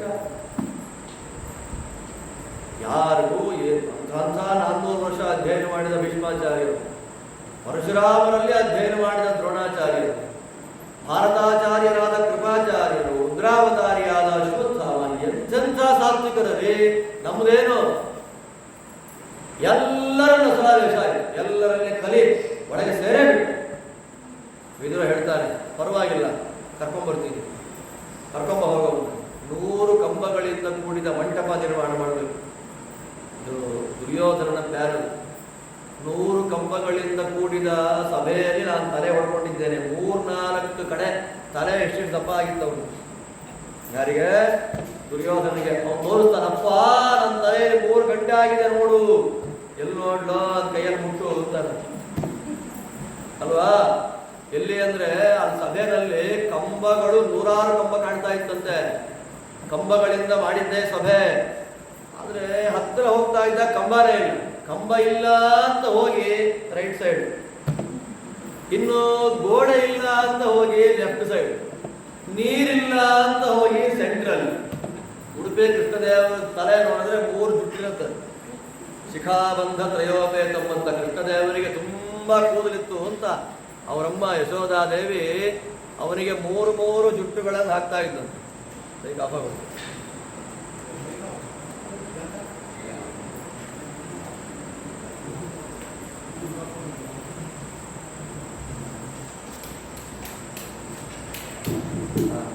ದುರ್ಯೋಧನನಿಗೆ ಹಾಗೆಲ್ಲ ಹೋಗಿದೆ. ಅವನಿಗೆ ನನಗೆ ಅವಮಾನ ಆಗಿದೆ, 100 ಕಂಬದ ಮಂಟಪದಲ್ಲಿ ನನಗೆ ಅವಮಾನ ಆದ್ದರಿಂದ ಪಾಂಡವರಿಗೆ ಅವಮಾನ 100 ಕಂಬದ ಮಂಟಪದಲ್ಲೇ ಆಗಬೇಕು. ನಿರ್ಮಾಣ ಮಾಡಿ ಸಭೆನ. ಸಭಾ ನಿರ್ಮಾಣ ಆಯಿತು, ಪ್ರತ್ಯೇಕವಾಗಿ ಸಭಾ ನಿರ್ಮಾಣ. ಯಾವುದಕ್ಕೆ? ಕಪಟದ್ಯೂತ ಆಡಲಿಕ್ಕೆ. ವಿದುರ ಬಂದ ಹಸ್ತಿನ ಇಳಿಕಿ ಇಂದ್ರಪ್ರಸ್ಥಕ್ಕೆ. ಚಿಕ್ಕಪ್ಪ ಬಂದದ್ದನ್ನು ಸ್ವಾಗತ ಮಾಡ್ತಾರೆ. ನೋಡು, ನನಗಿಷ್ಟ ಇಲ್ಲ, ನಿಮ್ ದೊಡ್ಡಪ್ಪ ಬಿಡ್ತಾ ಇಲ್ಲ, ದಯಮಾಡಿ ಪಗಡೆ ಆಟ ಆಡಬೇಡ, ನಿನಗೆ ಆಡಲಿಕ್ಕೆ ಬರಲ್ಲ, ಆಟ ಆಡಬೇಕು ಅಂತ ತುಂಬಾ ಆಸೆ ಇದೆ, ತುಂಬಾ ಅನ್ಯಾಯ, ಬಹಳ ಮೋಸ ಆಗುತ್ತಪ್ಪ ಅದರಲ್ಲಿ, ಆಟ ಆಡಬೇಡ ನೀನು ಅಂತಂದ್ರೆ ಧರ್ಮರಾಜ ಅಂತಾನೆ ಕಲಿಪ್ರವೇಶದಿಂದ ನಾನು ಪ್ರತಿಜ್ಞೆ ಮಾಡಿದ್ದೇನೆ, ನನ್ನನ್ನು ಆಟಕ್ಕೆ ಯಾರು ಕರೆದ್ರೂ ಇಲ್ಲ ಅಂತ ಹೇಳಲ್ಲ. ಹೆಂಡತಿ ಹೇಳ್ತಾಳೆ, ತಮ್ಮಂದ್ರು ಹೇಳ್ತಾರೆ, ಅಮ್ಮ ಹೇಳ್ತಾಳೆ, ಬಂಧು ಬಾಂಧವರಂತಾರೆ, ಯಾರ ಮಾತು ಕೇಳಿ ಬಂದ್ಬಿಟ್ಟು ಬಂದ್ರೆ ಅವತ್ತು ರಾತ್ರಿ ದ್ರೌಪದಿ ಮನೆ ಒಳಗೆ ಬರೋದನ್ನು ನೋಡಿ 100 ಜನ ಕೌರವರ ಹೆಂಡತಿಯರ ಮುಖ ಸಣ್ಣದಾಗೋಯ್ತಂತೆ. ಎಂಥ ವೈಭವ ದ್ರೌಪದಿ ದೇವಿಯದ್ದು. 1,500 ಜನ ದಾಸಿಯರು ದ್ರೌಪದಿ ದೇವಿಯಿಂದ ಬಂದರು. ಅವಳ ವಸ್ತ್ರಗಳನ್ನು ತಗೊಂಡು ಆ ಮಹಾವೈಭವ ಅವಳು, ಮಹಾವೈಭವ. ನಮಸ್ಕಾರ ದೊಡ್ಡವರಿಗೆಲ್ಲ ಮಾಡ್ತಾರೆ, ಒಳ್ಳೆ ಊಟ ಮಾಡ್ತಾರೆ. ಅವತ್ತು ರಾತ್ರಿ ಮಲ್ಕೊಂಡು ಬಿಟ್ಟಿದ್ದಾರೆ. ಅಲ್ಲಿ ಬೇಗ ನಿದ್ರೆ ಬಂತು. ಒಬ್ಬಳಿಗೆ ಮಾತ್ರ ನಿದ್ರೆ ಬರಲಿಲ್ಲ. ಯಾರಿಗೆ? ಕುಂತಿ ದೇವಿಗೆ ನಿದ್ರೆ. ಎಂಥ ತಪ್ಪಾಡ್ತಾ ಇದ್ದ ನನ್ನ ಮಗ. ಹುಟ್ಟಿದಾಗಿಲಿಂದ ಕಷ್ಟ ಅನುಭವಿಸಿ ಸಾಕಾಗಿದೆ ನನಗೆ. ಈಗ ರಾಜ್ಯ ಬಂತು ಅಂತ ಅಂದುಕೊಂಡ್ರೆ ಮತ್ತೆ ಈಗಲೂ ಅನ್ಯಾಯ ಆಗ್ತಾ ಇದೆಯಲ್ಲ ಅಂತ ಮಹಾತಾಯಿ ನಿದ್ದೆ ಬಿಟ್ಲು. ಅವತ್ತು ನಿದ್ದೆ ಬಿಟ್ಟವಳು 14 ವರ್ಷ ನಿದ್ದೆ ಮಾಡಿಲ್ಲ. ರಾತ್ರಿ ಹಾಸಿಗೆ ಮೇಲೆ ಮಾತ್ರ ಮಲಬಹುದು. ವಿದುರನ ಮನೆಯಲ್ಲಿ ಮಲಗಿದ್ದಾಳು ಪಾಪ. ವಿದುರನ ಹೆಂಡತಿ ಆರುಣಿ ಅಂತ ಹೇಳಿ ಅವಳು ಕುಂತಿಯ ತಂಗಿ. ಕುಂತಿ ತಂಗಿ ಅಂತಂದ್ರೆ ವಸುದೇವನ ಅಪ್ಪ ಶೂರಸೇನ ಮಹಾರಾಜನಿಗೆ 3 ವರ್ಣದ ಹೆಂಡತಿಯರಿದ್ರು. 3 ವರ್ಣದ ಹೆಂಡತಿಯರಿದ್ರು. ಆ 3 ವರ್ಣದ ಹೆಂಡತಿಯರಲ್ಲಿ ಕ್ಷತ್ರಿಯ, ವೈಶ್ಯ, ಶೂದ್ರ 3 ವರ್ಗದ ಹೆಂಡತಿಯರಲ್ಲಿ 3 ಜನ ಮಕ್ಕಳಾಗಿದ್ರು. ಆ 3 ಜನ ಮಕ್ಕಳಲ್ಲಿ ಶೂದ್ರ ವರ್ಣದ ಹೆಣ್ಣು ಹುಡುಗಿಯಲ್ಲಿ ಹುಟ್ಟಿ ಬಂದ ಮಹಾನುಭಾವಳೆ ಆರುಣಿ. ಆ ಆರುಣಿ ದೇವಿಯನ್ನ ವಿದುರ ಕೊಟ್ಟು ಮದುವೆ ಮಾಡಿದ್ರು. ಆದ್ದರಿಂದ ಪಾಂಡವರು ವನವಾಸ ಅಜ್ಞಾತವಾಸಕ್ಕೆ ಹೋದಾಗ ಕುಂತಿ ದೇವಿ ಇದ್ದ ತಂಗಿ ಮನೆಯಲ್ಲಿ ನಿದ್ದೆ ಇಲ್ಲ ರಾತ್ರಿ ಅವಳಿಗೆ. ಮಾರನೇ ದಿನ ಬೆಳಗ್ಗೆ ಆಯಿತು. ವ್ಯಾಯಾಮಗಳನ್ನು ಮಾಡಿದ್ರು, ಎಣ್ಣೆ ಸ್ನಾನವನ್ನು ಮಾಡಿದ್ರು, ಒಳ್ಳೆ ಊಟ ಪಾನಕ ಎಲ್ಲ ತಗೊಂಡ್ರು. ಬ್ರಾಹ್ಮಣನಿಗೆ ಗೋದಾನ ಭೂದಾನ ಎಲ್ಲವನ್ನ ಮಾಡಿದ್ರು. ಎಲ್ಲವನ್ನ ಮಾಡಿ ಸಭಾ ಪ್ರವೇಶವನ್ನು ಮಾಡ್ತಾರೆ. ಸಭಾ ಪ್ರವೇಶವನ್ನು ಮಾಡಿದರೆ ಎಲ್ಲ ಆಟ ಆಡೋರೇ ಕೂತಿದ್ದಾರೆ ಸುತ್ತ, ಮೋಸ ಮಾಡೋರೇ ಕೂತಿದ್ದಾರೆ ಸುತ್ತ. ಇದಕ್ಕೊಂದು ಕಥೆ ಹೇಳ್ತಾರೆ ಕೆಲವರು. ಏನದು?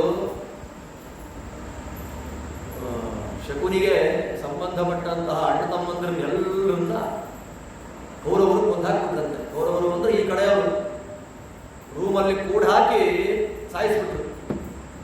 ಸಾಯಿಸಿದ್ರು ಏನು, ದಿನಾಗಲೂ ಕೂಡ ಒಂದೊಂದು ತಟ್ಟೆ ಅನ್ನ ಕೊಡ್ತಾ ಇದ್ರಂತೆ ಜೈಲಿಗೆ. ಅನ್ನ ಕೊಡುವಾಗ ಯಾರು ಸಾಯೋದು ಅಂತ ನೋಡುವಾಗ 99 ಜನ ಪ್ರಾಣ ಬಿಟ್ಟರಂತೆ. 99 ಜನ ತಿನ್ನುವ ಅನ್ನವನ್ನ ಈ ಶಕುನಿಗೊಬ್ಬನಿಗೆ ಕೊಟ್ಟು ಬೆಳೆಸದಂತೆ. ನೋಡು, ನೀನು ಬೆಳೆದ ದೊಡ್ಡವನಾದ ಮೇಲೆ ನಮಗೆ ವಿರೋಧ ಮಾಡಿದಂತಹ ಕುರುವಂಶದವರ ನಾಶಕ್ಕೆ ನೀನು ಕಾರಣ ಆಗಬೇಕು ಅಂತ ಅವನಿಗೆ ಇಂಜೆಕ್ಟ್ ಮಾಡಿ ಮಾಡಿ ಮಾಡಿ ಬೆಳೆಸದ್ರಂತೆ. ಅವನಿಗೆ ಯಾವುದೋ ಒಂದು ಮೂಳೆಯಿಂದ ಮಾಡಿದಂತಹ ದಾಳ ಸಿಕ್ತಂತೆ. ಅವನು ಹಾಕಿದ, ಅದಂತೂ ಸತ್ಯ, ಅವನು ಯಾವ ನಂಬರ್ ಹೇಳ್ತಾನೋ ಆ ನಂಬರೇ ಬೀಳುತ್ತದರಲ್ಲಿ. ಅದಕ್ಕೆ ಈ ಕಾರಣ ಕೊಡ್ತಾರೆ. ಅದಕ್ಕೋಸ್ಕರವಾಗಿ ಅಕ್ಕನನ್ನ ಇವರಿಗೆ ಮದುವೆ ಮಾಡಿಕೊಟ್ಟ ಅಂತ ಹುಚ್ಚುಚ್ಚು ಕಥೆಗಳು. ಒಟ್ಟಿನಲ್ಲಿ ಶಕುನಿ ಒಳ್ಳೆಯವನು ಅಂತ ಬೇರೆ ಹೇಳಿಲ್ಲ. ಶಕುನಿ ಒಳ್ಳೆಯವನು, ರಾವಣ ಒಳ್ಳೆಯವನು, ಮಹಿಷಾಸುರ ಒಳ್ಳೆಯವನು, ಇನ್ಯಾರ ಮೇಲೆ ಘಟೋತ್ಕಚ ಒಳ್ಳೆಯವನು, ದುರ್ಯೋಧನ ಒಳ್ಳೆಯವನು, ಕರ್ಣ ಒಳ್ಳೆಯವನು, ಕೃಷ್ಣನಂತ ಅಯೋಗ್ಯ ಇನ್ನೊಬ್ಬ ಇಲ್ಲ, ರಾಮನಂತ ಮೂರ್ಖ ಇನ್ನೊಬ್ಬ ಇಲ್ಲ, ಭೀಮನಂತ ಹೊಟ್ಟೆಬಾಕ ಇನ್ನೊಬ್ಬ ಇಲ್ಲ. ಮತ್ತು ಇನ್ನೊಂಥರ ಚಾಮುಂಡಿ ಸುಳ್ಳು, ರಾಮಾಯಣ ನಡೆದೇ ಇಲ್ಲ, ರಾವಣ ಮಾತ್ರ ನಮ್ಮ ಪೂರ್ವಜ ಅಲ್ವಾ. ನಾವೆಲ್ಲ ಮಹಿಷಾಸುರ ವಂಶದವರು. ಚಾಮುಂಡಿ ಅನ್ನೋದೇ ಎಲ್ಲ ಕಟ್ಟುಕತೆ ಮೂಢನಂಬಿಕೆ ಹೇಳಿ, ಮಹಿಷಾಸುರ ಮಾತ್ರ ಇರ್ಬುತ್ತ ಅಸ್ತಿಕ್ಯ ಬುದ್ಧಿ, ಆಸುರಿ ಬುದ್ಧಿ ಎಲ್ಲ ಇಲ್ಲಿಂದ. ಆದ್ದರಿಂದ ಶಕುನಿಗೆ ಸಂಬಂಧಪಟ್ಟ ಈ ಕಥೆ ಅತ್ಯಂತ ಅಪ್ರಾಮಾಣಿಕವಾದ ಕಥೆ. ಆ ಕಥೆ ನಂಬಲಿಕ್ಕೆ ಹೋಗಬೇಡ್ರಿ. ಆ ಕಥೆ ಸುಳ್ಳು. ಯಾರೂ ಅನ್ನ ಹಾಕಿಲ್ಲ, ಬೆಳೆಸಿಲ್ಲ, ಸಾಕಿಲ್ಲ. ಸ್ವಾಭಾವಿಕವಾಗಿ ರಾಕ್ಷಸರಿಗೆ ರಾಕ್ಷಸರ ಫ್ರೆಂಡ್ ಆಗೋದು, ದೇವತೆಗಳ ಫ್ರೆಂಡ್ ಆಗ್ತಾರೆ. ಕೂತರು ಪಗಡೆ ಆಡ್ಲಿಕ್ಕೆ ಅಂತ ಕೂತರು. ದೊಡ್ಡ ದೊಡ್ಡ ಸಿಂಹಾಸನದಲ್ಲಿ ಸುತ್ತ ಕೂತಿದ್ದಾರೆಲ್ಲ. ಧರ್ಮರಾಜ ಕೂತ. ಶ್ರೀ ಗುರುಭ್ಯೋ ನಮಃ ಅಂತ ಶ್ರೀ ಗುರುಭ್ಯೋ ನಮಃ ಅಲ್ವಾ. ದೊಡ್ಡವರ ಒಳ್ಳೆಯ ಗುಣ, ಏನೇ ಮಾಡಲಿ ಶ್ರೀ ಗುರುಭ್ಯೋ ನಮಃ ಅಂತ ಅಂದ. ಶಕುನಿ ಹೇಳ್ತಾನೆ, ನೋಡಪ್ಪ ಇದಕ್ಕೊಂದು ಡಿಸಿಪ್ಲಿನ್ ಮಾಡಬೇಕು. ಏನು ಮಾಡಬೇಕು, ಯಾರು ಏನು ಕೊಡಬೇಕು, ಯಾರು ಆಟದಲ್ಲೇ ಮೋಸ. ಯಾರು ಆಟ ಆಡಬೇಕು ಆಕ್ಚುಯಲ್ ಆಗಿ? ದುರ್ಯೋಧನ, ಧರ್ಮರಾಜ. ಆಟ ಆಡಿದ್ಯಾರು? ಶಕುನಿ, ಧರ್ಮರಾಜ. ಆ ಅನ್ಯಾಯವನ್ನೇ ಯಾವನು ಕೇಳಲಿಲ್ಲ. ಮೂಲದಲ್ಲೇ ಅನ್ಯಾಯ. ರಾಜ ಅವನು ಸಾಮ್ರಾಟ್. ಧರ್ಮರಾಜ ರಾಕ್ಷಸ ಮಾಡಿ ಸಾಮ್ರಾಟ ಆಗಿದ್ದಾನೆ. ಸಾಮ್ರಾಟನ ಪಕ್ಕದಲ್ಲಿ ಆಟ ಆಡಲಿಕ್ಕೆ ಯಾವ ರಾಜನಿಗೆ ಅರ್ಹತೆ ಇಲ್ಲ. ಅಣ್ಣ ತಮ್ಮ ಅಂತ ಆಟ ಆಡ್ಬೋದು, ಅಣ್ಣ ತಮ್ಮನ ಆಟ ಆಡ್ತಾ ಇದ್ದಾರೆ. ಶಕುನಿ ಯಾರು ಆಟ ಆಡ್ಲಿಕ್ಕೆ? ನಿನಗೇನು ಯೋಗ್ಯತೆ? ಯಾರು ಕೇಳಿ. ಅದೇ ಅಸುರಾವೇಶಕ್ಕೆ ಪ್ರಧಾನವಾದ ಕಾರಣ. ಯಾರೊಬ್ರು ಮಾತ್ರ. ಶಕುನಿ ಅಂತಾನೆ, ನೀನು ಇದನ್ನ ಪಣವಾಗಿಡು, ಸೋತ್ರೆ ಇನ್ನೊಂದು ಬಿಡು. ನಾನೇ ಇಡ್ತೀನಿ ಅಂತ ಯಾರು ಹೇಳಲೇ. ಧರ್ಮರಾಜ ಕೇಳಿ, ಯಾಕೆ ನೀವು ಸೋಲಿಕ್ಕೆ ಬಂದಿದ್ದು ಅಂತ. ಧರ್ಮರಾಜ ಅಂತ ಮೋಸ ಮಾಡಬೇಡಪ್ಪ. ನಾವು ದೇವಬ್ರಾಹ್ಮಣರಿಗೆ, ಅಗ್ನಿಗಳಿಗೆ, ಗೋವುಗಳಿಗೆ ಪೂಜೆಯನ್ನು ಮಾಡಿ ಬೆಳೆದವರು. ನಮಗೆ ಮೋಸ ಆದ್ರೇನು ಅಂತ ಗೊತ್ತಿಲ್ಲ. ಏನೋ ಆಟ ಆಡಬೇಕು ಅಂತ ಅಣ್ಣ ತಮ್ಮಂದಿರ ಆಟ ಅಂತ ಬಂದೆ. ಶಕುನಿ ಮೋಸ ಮಾಡಬೇಡ. ಶಕುನಿ ಅಂತಾನೆ, ಪಗಡೆ ಆಟ ಆಡ್ತಿರೋದೇ ತಮಾಷೆಗೆ, ಇದ್ರಲ್ಲಿ ಮೋಸ ಎಲ್ಲ. ಯಾರು ಗೆಲ್ತಾರೆ ಅವ್ರಿಗೆ ಆ ಪದಾರ್ಥ ಹೋಗುತ್ತಷ್ಟೇ. ನೀನು ಗೆಲ್ತೀಯಾ? ನಿನಗೆ. ನಾವು ಗೆಲ್ತೀವಾ? ನಮ್ಮ. ಹಾಗೆ ಆಗಲಿ. ಏನು ಮೊದಲನೇದು, 1,000 ಬಂಗಾರದ ಅಂಡೆಗಳ ತುಂಬ ಬಂಗಾರದ ರಾಶಿ. ನನ್ನ ಪಣ ಸುಮ್ಮನೆ ಕೈಯಲ್ಲಿ ಹಾಕಿ ಮುಂದ ಅಷ್ಟೇ. ಜಿತವಿದ್ಯೇವ ಶಕುನಿ ಯುಧಿಷ್ಠಿರಮಭಾಷತ. ಇನ್ನೊಂದು 10 ಅಧ್ಯಾಯಗಳಲ್ಲಿ ಪ್ರತಿಯೊಂದು ಶ್ಲೋಕಗಳ ಕೊನೆಗಿದೆ ವಾಕ್ಯ. ಜಿತವಿದ್ಯೇವ ಶಕುನಿ ಯುಧಿಷ್ಠಿರಮಭಾಷತ. ಯುಧಿಷ್ಠಿರ ಗೆದ್ದೆ. ಬೆಟ್ಟಗಳಿದೆ, ಬಂಗಾರದ ಬೆಟ್ಟಗಳೇ ನನ್ನ ಹತ್ರ ಇದೆ ಅಂತ. ಸರಿ ಇಡೋ, ಪಣಕ್ಕಿಡೋ. ಜಿತವಿದ್ಯೇವ ಶಕುನಿ ಯುಧಿಷ್ಠಿರಮಭಾಷತ. ಗೆದ್ದೆ ಧರ್ಮರಾಜ, ಗೆದ್ದೆ.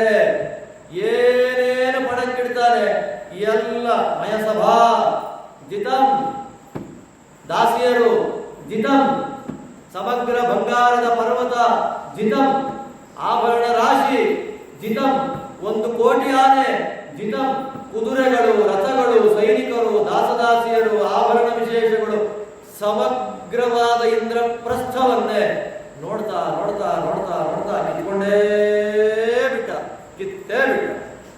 ಧೃತರಾಷ್ಟ್ರ ಕೇಳ್ತಾನೆ, ನನ್ನ ಮಕ್ಕಳು ಏನ್ ಗೆದ್ರು? ವೇದವ್ಯಾಸ ಅಂತಾನೆ, ವಿದುರ ಅಂತಾನೆ, ದುಶ್ಯಾಸರನ ಎದೆಯನ್ನ ಸೀಳಿ ರಕ್ತ ಹಿಡ್ಕೊಂಡ್ಬಿಟ್ಟ ಕೈಯಲ್ಲಿ ಭೀಮ ಯುದ್ಧ ಪರ್ವದಲ್ಲಿ. ಎದೆ ಮೇಲೆ ಕಾಲಿಟ್ಟು ಅವನ ತೋಳನ್ನ ಕಿತ್ತು ಎಸ್ತು ಬಿಟ್ಟ.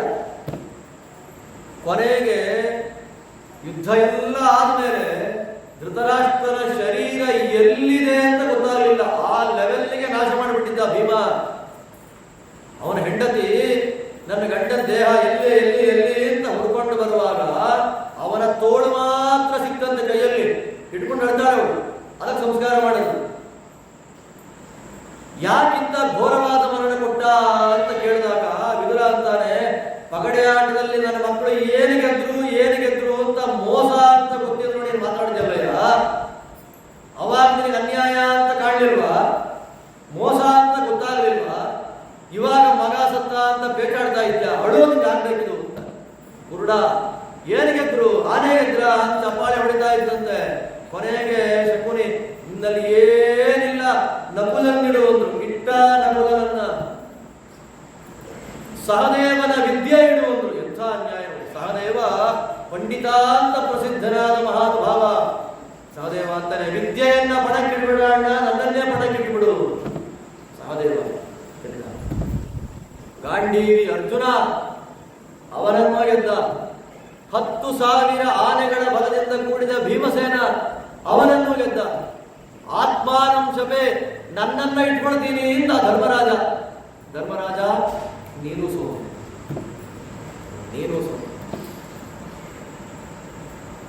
ವಾಗ ವಿದುರ ಅಂತಾನೆ, ಬೇಡ, ವಂಶನಾಶ ಆಗುತ್ತೆ, ಯುದ್ಧ ಆಗುತ್ತೆ, ನಿಲ್ಲಿಸ್ಬಿಡಿ. ತಮಾಷೆ ಅಂತ ಆರಂಭ ಆದ ಆಟ ಇವಾಗ ತುಂಬಾ ಸೀರಿಯಸ್ ಆಗ್ತಾ ಇದೆ, ನಿಲ್ಲಿಸ್ಬಿಡಿ ಆಟವನ್ನ ಅಂತ ಹೇಳಿದ್ರು ಕೂಡ ಕೇಳೇ. ನನ್ನ ಹತ್ರ ಇನ್ನೇನಿಲ್ಲ ಇಡ್ಲಿಕ್ಕೆ ಅಂದಾಗ ದುರ್ಯೋಧನ ಅಂತಾರೆ, ನಿನ್ ಹೆಂಡತಿ ಇದ್ದ. ಆ ಮಾತು ಕೇಳ್ತಾ ಇದ್ದಾಗ ಎಲ್ಲ ಕಿವಿ ಮುಚ್ಕೊಂಡು, ಮಹಾನ್ಯಾಯ. ಹೆಣ್ಣು ಮಗಳೊಬ್ಬಳನ್ನ ರಾಜಸೂಯ ಯಾಗದಲ್ಲಿ ಯಜಮಾನಿಯಾಗಿ ನಿಂತ ಮಹಾನುಭಾವಳನ್ನ ಪಡಕ್ಕಿಡೋದು ಅಂದ್ರೆ ಏನು ಅರ್ಥ? ನರಕಕ್ಕೆ ಸಾಧನ. ಕಲಿ ಪ್ರವೇಶ ಆಗಿದೆ, ನನ್ನ ಹೆಂಡತಿಯನ್ನ ಪಡಕ್ಕಿಟ್ಟು ಆಡ್ತೀನಿ ಎಂದು ಅನ್ಯಾಯ ನೋಡಿ. ಜಿತಮಿತ್ಯೇವ ಶಕುನಿ ಯುಧಿಷ್ಠಿರಮಭಾಷತ, ನಿನ್ನ ಹೆಂಡತಿಯನ್ನ ಗೆದ್ದಿದ್ದೇವೆ ಅಂದಾಗ ದುರ್ಯೋಧನ ಕುಣಿದಾಡ್ಬಿಟ್ಟಂತೆ. ಕರ್ಕೊಂಬನ್ನಿ ದಾಸಿನ, ನನ್ನ ಮನೆ ರೂಮ್ ಕಸ ಗುಡಿಸ್ದೇವಳು ಅಂತ. ಯಾರಿಗೆ? ದೃಶ್ಯಂತಿ ಮೃದ್ರಹಮ್ಮ ಧೃತಂ ಅನಿಲ ಬಲ ದ್ರಾವಯಂತಿ ನಿದ್ರಾವ್ಯ ಸದ್ಯೋ ರಚನ ಪಟುಮತ ಪಾದ್ಯ ವಿದ್ಯಾ ಸಮುದ್ರ ವಾಗ್ದೇವಿ ಸಾ ಸುವಿದ್ಯಾ ದ್ರವಿಣದ ವಿಜಿತ ದ್ರೌಪದಿ ರುದ್ರಪತ್ನ್ಯಾ ದುರ್ದ್ರಿಕ್ತಾ ದ್ರಾಗಭದ್ರ ದ್ರಹೇತು ದಯಿತಾ ಪೂರ್ವ ಭೀಮಾಜ್ಞಯಾತೆ. ಯಾವ ದೇವಿಯ ಪರಮಾನುಗ್ರಹದಿಂದ ಮೂಕನಿಗೂ ಕೂಡ ಗಂಗಾ ಪ್ರವಾಹದಂತೆ ಮಾತುಗಳು ಬರುತ್ತೋ, ದುರಹಂಕಾರಿಯಾದ ಯಾವ ಪಂಡಿತನಿಗೆ ಯಾವ ದೇವಿಯ ಕೋಪದಿಂದ ಮೂಕತನ ಅನ್ನೋದು ಬರುತ್ತೋ, ಅಂತಹ ಸಕಲ ಶಾಸ್ತ್ರಗಳಿಗೆ, ಮಾತು ಮನಸ್ಸಿಗೆ, ಬುದ್ಧಿಗೆ ಅಭಿಮಾನಿ ದೇವತೆಯಾದ ಭಾರತೀಯ ಅವತಾರ ಭೂತಳಾದ ದ್ರೌಪದಿ ದೇವಿಯನ್ನ ಮನೆ ಕಸ ಗುಡಿಸುವಂತಾನೆ ಕಲಿ. ನೀನು ದುಷ್ಟ ಅಂತ ಎಲ್ಲ ಮಾತಾಡ್ತಾರೆ. ಕರ್ಕೊಂಬನ್ಯಾವಣ್ಣ ಅಂತ ಕರ್ಣ ಅಂತಾನೆ, ಎಳ್ಕೊಂಬನ್ಯಾವಣ್ಣಿಗೆ. ಪ್ರಾತಿಕಾಮಿ ತುಂಬ ಇದ್ದ, ಪ್ರಾತಿಕಾಮಿ ಸೂತ. ಕರ್ಕೊಂಬನ್ಯಾವಣ್ಣ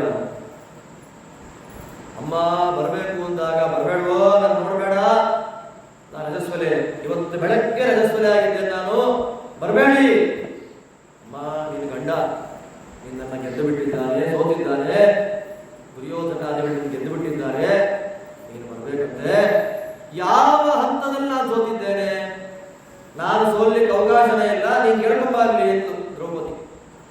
ರಾಧಿಕಾಗೆ ಸಾತ್ವಿಕ ಓಡಿ ಬಂದು ಸಭೆಯಲ್ಲಿ ಹೇಳ್ತಾನೆ, ಭೀಷ್ಮಾದಿಗಳೇ, ದ್ರೌಪದಿ ಬರಲುವಂತೆ, ಯಾವ ಹಂತದಲ್ಲಿ ಅವಳು ಸೋತಿದ್ದಾಳೆ ಅಂತ ಲೆಕ್ಕ ಕೊಡಬೇಕಂತ ಹೇಳಿದಾಗ ಭೀಷ್ಮಾಚಾರ್ಯರು ಮಾತಾಡದೆ ಧರ್ಮರಾಜ ಏನ್ ಹೇಳ್ತಾನೆ ಅದು. ಭೀಷ್ಮಾಚಾರ್ಯರು 400 ವರ್ಷ ಅಧ್ಯಯನ ಮಾಡಿದವರು. ಜಸ್ಟ್ ಫ್ಯೂ ಡೇಸ್ ಬ್ಯಾಕ್ ಸಭಾ ಮಧ್ಯದಲ್ಲಿ ಕೃಷ್ಣ ಸರ್ವೋತ್ತಮತ್ವವನ್ನು ಸ್ಥಾಪನೆ ಮಾಡಿದವರು. ಫ್ಯೂ ಇಯರ್ಸ್ ಆಫ್ಟರ್ ಅನುಶಾಸನ ಪರ್ವ, ಶಾಂತಿ ಪರ್ವ, ವಿಷ್ಣು ಸಹಸ್ರನಾಮವನ್ನ ಪಾಠ ಮಾಡಿದಂತಹ ವ್ಯಕ್ತಿಗಳು. ಗಂಗೆಯ ಮಗ, ದ್ಯುನಾಮಕ ವಸು, ಮಹಾನುಭಾವನಾದ ಸ್ವೋತ್ತಮ ದೇವತೆ. ನನಗೇನೂ ಗೊತ್ತಿಲ್ಲ, ನನಗೆ ಸಂಬಂಧ ಇಲ್ಲ ಅಂತ ತಲೆ ಕೆಳಗಾಕೊಂಡು ಕೂತ್ಕೊಳ್ತಾನೆ ಅಂದ್ರೆ ಕಲಿಪ್ರಭಾವ ಎಷ್ಟು ದೊಡ್ಡದು ನಾನೇ ಆಲೋಚನೆ ಮಾಡ್ತೀನಿ. ಮಾತಾಡಕ್ಕೆ ಆಗಲ್ಲ, ಅವಕಾಶವೇ ಇಲ್ಲ.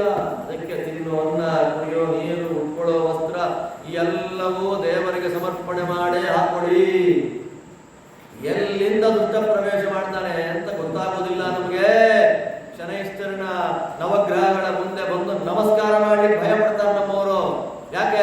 ಶನಿ ಬೆನ್ನಲ್ಲಿ ಕೂತ್ಕೊಂಡ್ಬಿಟ್ರೆ ಏನ್ ಮಾಡೋದು ಅಂತ. ಶನಿ ಬೆನ್ಮೇಲೆ ಯಾಕೆ ಕೂತ್ಕೊಳ್ತಾನ್ರಿ? ಮನಸ್ಸೊಳಗೆ ಕೂತಿದ್ದಾನೆ. ನಮ್ಮಲ್ಲ ಅನೇಕರಿಗೆ ದೊಡ್ಡ ದೊಡ್ಡ ದೊಡ್ಡ ದೊಡ್ಡ ಮೂಢನಂಬಿಕೆ.